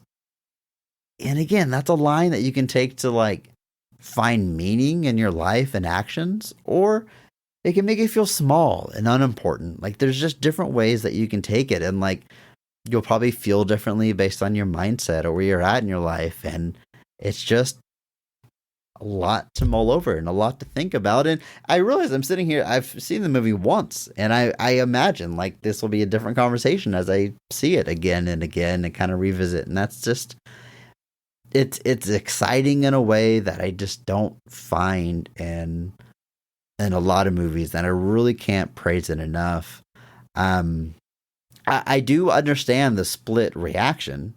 I do understand someone watching this movie, and I'm not going to say they don't get it, but I can understand it not working for them. I like that moment, the first 30 minutes where I'm sitting there kind of lost, like that kind of sucks. And if that ruins the movie for you, like I get it. And if it never clicks for you, it never clicks for you. Or if it's not, if the juice wasn't worth the squeeze of sitting through, I get it. But I definitely fall on the side of positive. I love this movie. And I think if I go back and watch that beginning, it's going to hit different. I think if I totally no experience, like no real knowledge kind of going in, like you're getting your bearings. You're kind of like, all right, like we got all these different stories. How do they connect? And it's wild how much the stories connect, but also don't connect at the same time. Like you are watching 6 different stories from beginning to end. And the layers between them, the stories between them are all very different. They have connecting themes. The actors are obviously the same. There are Easter eggs and clues between each story that give clue to the next one. And it is something to behold. But like you said, it could easily not land. Like you said, what is the ocean but a multitude of drops? You could read that as, long and short, all we are is dust in the wind. But at the same time, or does it just take one drop to start turning all the rest of the drops? And with something like that conversation, that drop in the ocean eventually changes that tide. So I see that as, so me personally, I read that as a positive thing. He says you will never, basically, this is pointless. You're just a drop in the ocean, but enough drops, you start being the ocean. And all the stories are just these poignant things. And I could see them not landing for people, though. I could see some of them just not working. And it's definitely a movie that I think needs to be experienced, though. Much like Barb and Star Go to Vista Del Mar. Just like that. Just like it. Just like it. What's Cloud Atlas like? It's like the Fountain meets Barb and Star Go to Vista Del Mar. I mean, folks. Oh man. But just a wonderful movie. I feel very similar after watching this as I felt after I watched 3,000 Years of Longing, the George Miller film of Tilda Swinton and Idris Elba about the genie. Just got to the end of that and I was just like, what a beautiful movie. Just very happy that it exists and that I got to see it.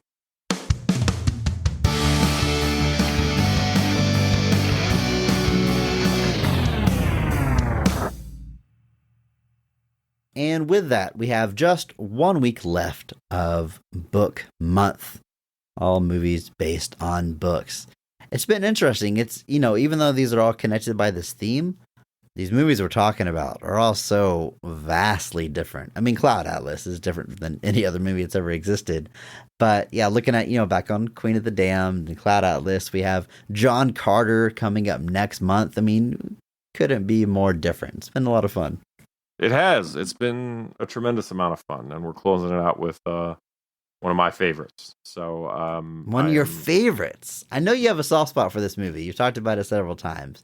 I, at the time of like this it a lot. recording, have not seen it, but yeah, you rank it pretty highly, eh? I like it a lot. I think I think it's I don't think it failed because of what it is or what its content is. I think there was a lot of external factors that play that kind of a lot of studio nonsense that kind of played. And that's not like a conspiracy. I'm not saying that Disney tried to not make money. Certainly Disney wanted to make money off of it, but I think there was a lot of decisions, we'll talk about them more then, that played kind of into why that movie kind of came and went as quickly as it appeared.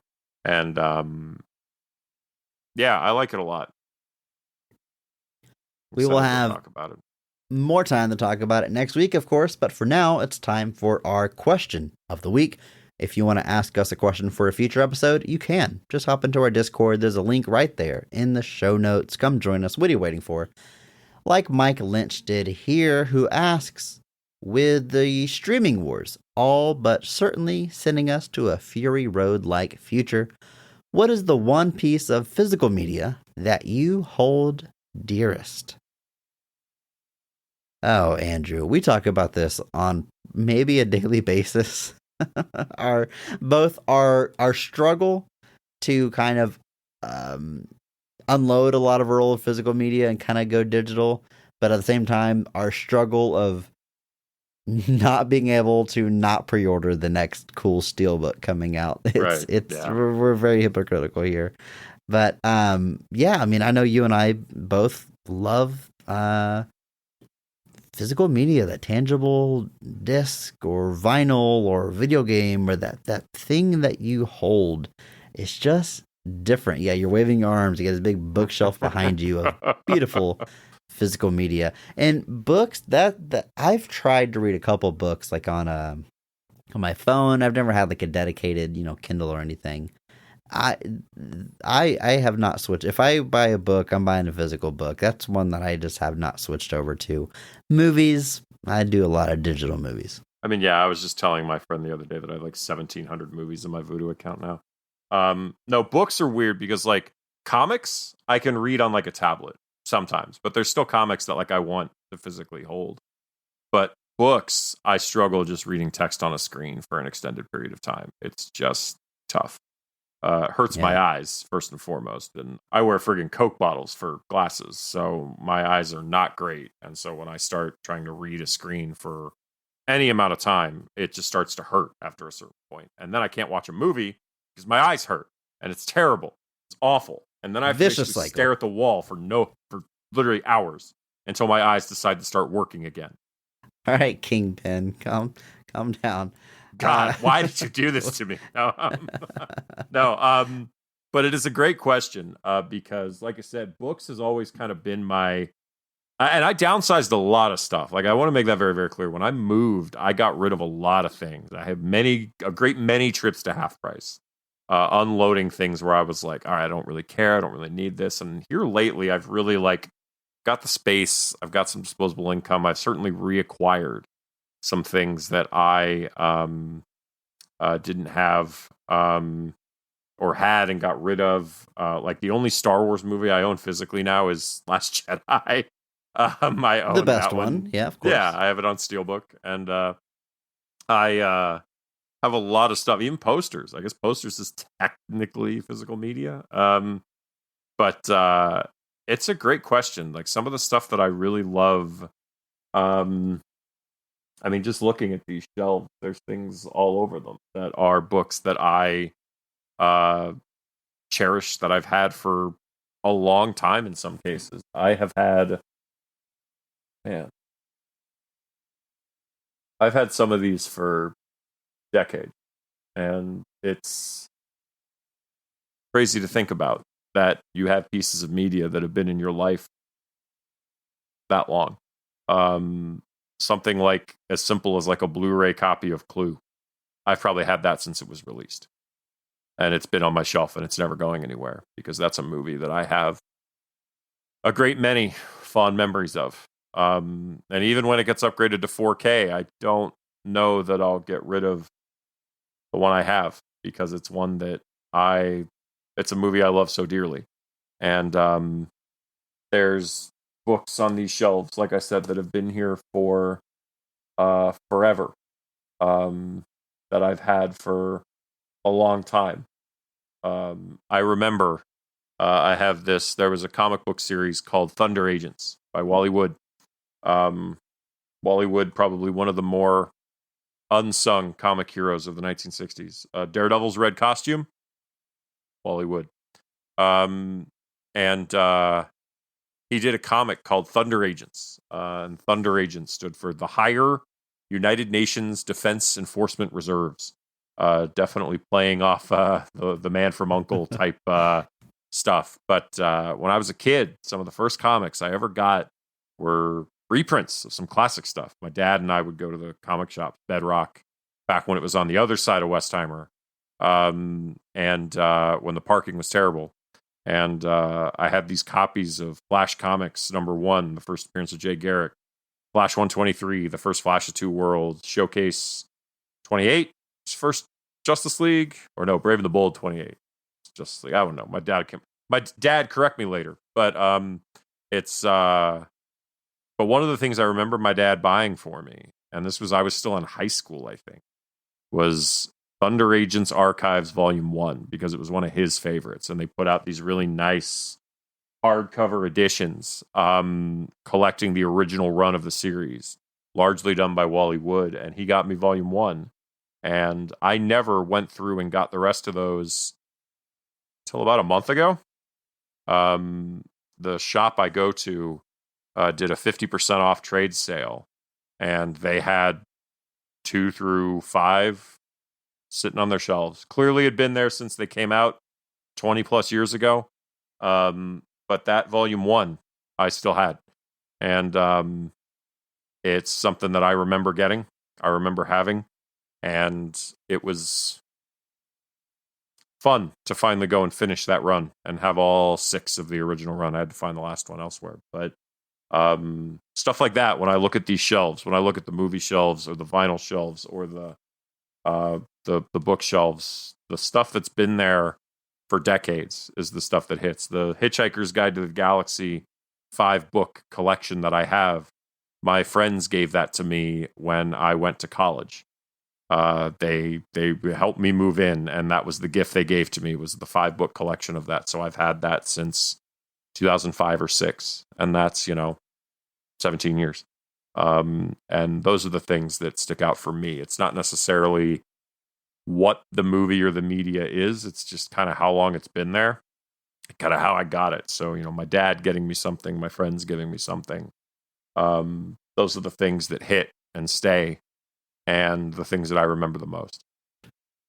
Imagine telling the story, but it's like your dad tells you, this is one of my favorite stories as a kid, I want to give it to you. Here's a 12-digit code. Go to this website to redeem it, and you can log into this app to read it. Like, it's all lost. There's no connection. There's no sentimental. There's cool, thanks, Dad. But there's some things that just aren't replicated when you switch to digital. This is another conversation we have all the time. Like, digital streaming, it's more convenient. It's probably mostly nostalgia talking when I say I like physical stuff, but not entirely. Like, there's a physical, tangible thing that's lost, and sentimental value is definitely a big one. Like, it's great stories about those. Whenever I'm thinking about my physical media, it's most prized. I'm thinking about like most valuable stuff or favorite stuff, but stuff that's been given to you from family. That's pretty good. I mentioned on our Queen of the Damned episode that I have all the books. Those were actually my brother's books. My older brother bought all the books because he loved Interview the Vampire, the movie, just as much as me. And I probably inherited them whenever he went off to the army, and I've had them ever since. But I never actually bought any of them. I got them all from my brother, so I think that's pretty cool. I definitely think of him when I see those on my shelf. Video games, there's this is really obscure. There's an NES game called Caveman Games. It's like Olympics, but you're cavemen. Not the best game, but me and my family, my older brother, like I mentioned, my mom and dad would all play it, huddle around the NES and tap away and play caveman games, like this shared thing we had. So much so that my dad kept a copy. We sold our old consoles and moved on, but like growing up, my dad had a copy of caveman games in our VHS cabinet that had all of our movies. There was an NES copy of caveman games. We didn't have an NES, but he's like, I love that game so much. One day we'll play it again. And I have that copy that I kept all those years now in my collection. And I do have an NES, and I do get to play that every now and then. So that's, I doubt caveman games are released digitally at this point because no one remembers that game, but I wouldn't get rid of that physical copy, for the world, even though it, takes 5 sessions of blowing on it and cleaning it out with a Q-tip to probably get it working. It's just, tangible There's media, stuff that stays with you, like this Super Nintendo copy of Dino City.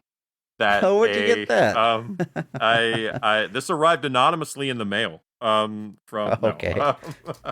No, you gave this to me, Chris, when I was talking about the movie Adventures in Dinosaur City, and I'll tell you now, that'll be with me forever.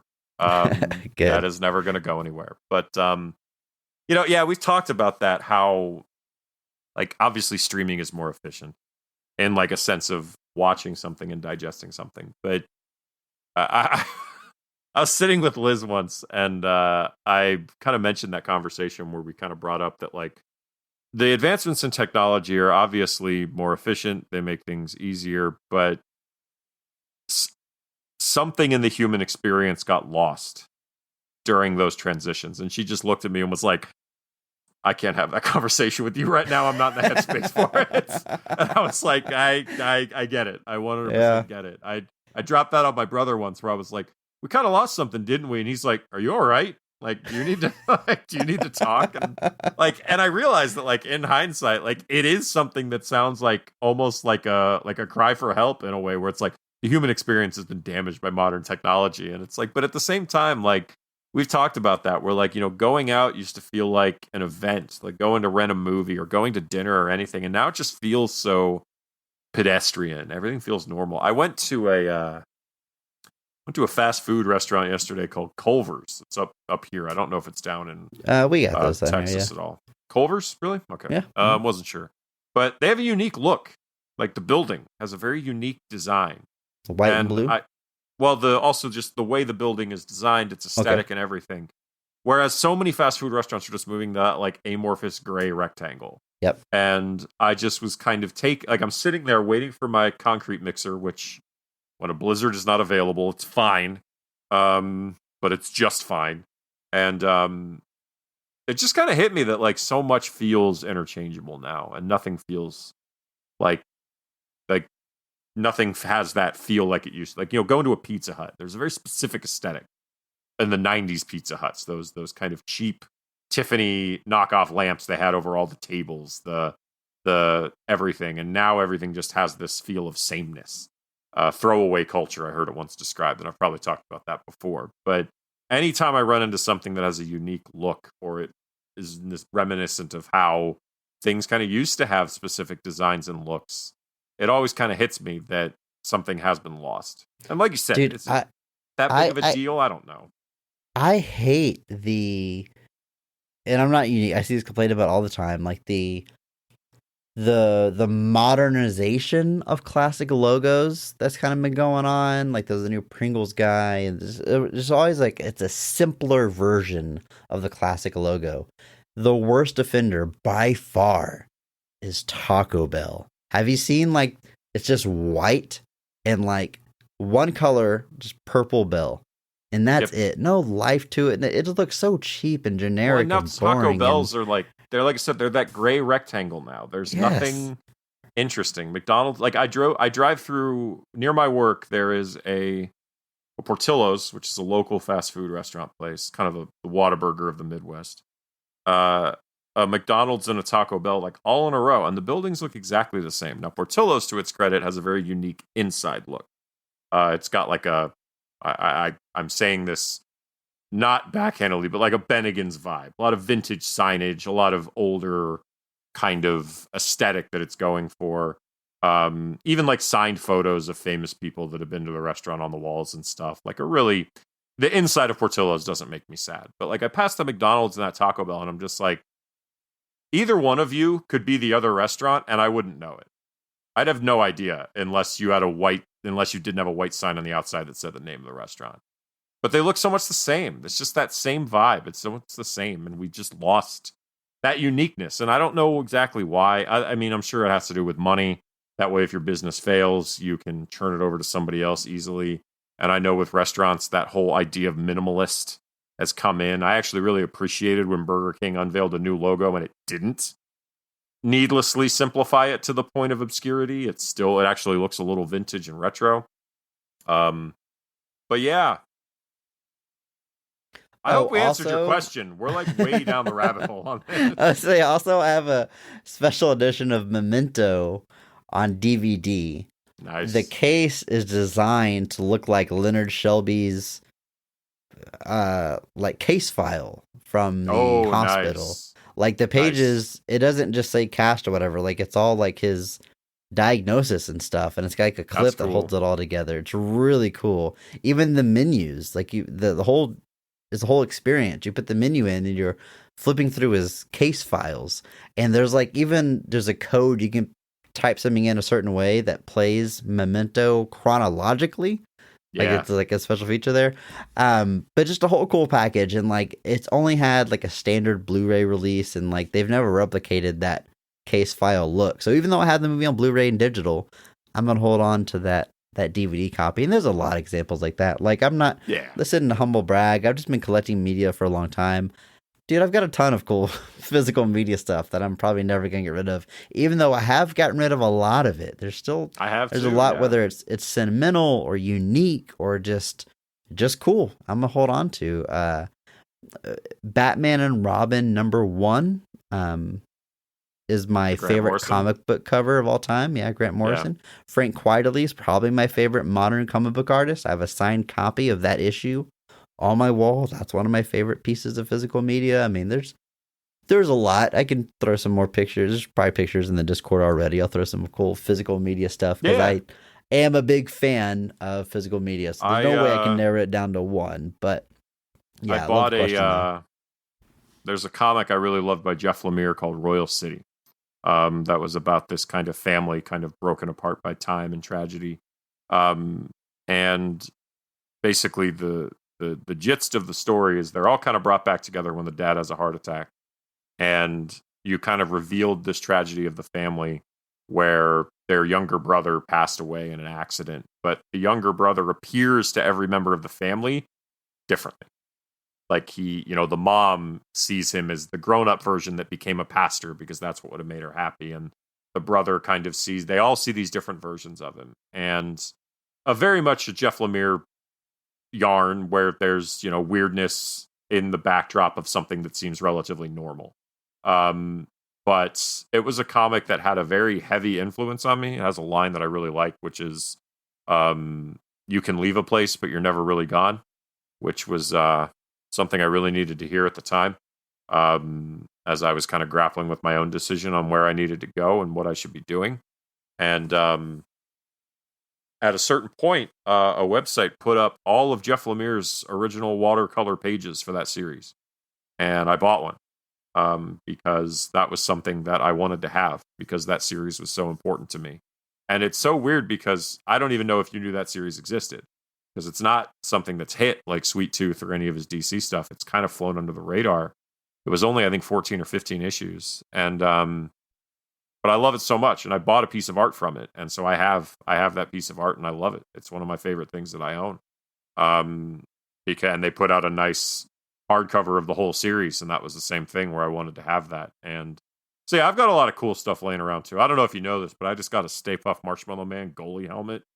Pretty sweet. I've heard you talk about it one or two times. I've seen pretty rad 20 pictures of it come through text probably by now. Yeah, probably. Yeah, it is pretty rad though. I don't think you put that in the Discord. You got to share that with people though. It's pretty cool. I love that thing. I use it too. But Great question that we sort of answered and then went in deep into our existential crises about. Great question. I want to know about your physical media. Yeah. What's the coolest piece of physical media you own? Please. I am genuinely interested. Throw some pictures in that Discord. Maybe we need a physical media channel. Maybe we'll do that. I do love talking about this topic. So we will do that. If you want to join that conversation and you're not in our Discord already, come on, what are you waiting for? There's a link in the show notes. It's free. Join us. It's a place for communities to get together and hang out and chat. We don't just talk about this podcast, talk about all kinds of cool stuff like physical media. And until next week, just remember that maybe not every movie is great. But all movies have greatness. Thank you to Mark Benavides for singing our theme song. You can check him out on Instagram at NotThatMarkAnthony. And thanks to Mitch for the music. You can follow him on Twitter at I'm a Biggie Boy. And check our show notes for the SoundCloud link. Check out our store on TeePublic for some Best of the Rest merch. And if you enjoyed this episode, please share it with a friend. That's the only way that we grow. And follow us on social media at BOTRcast. Thank you.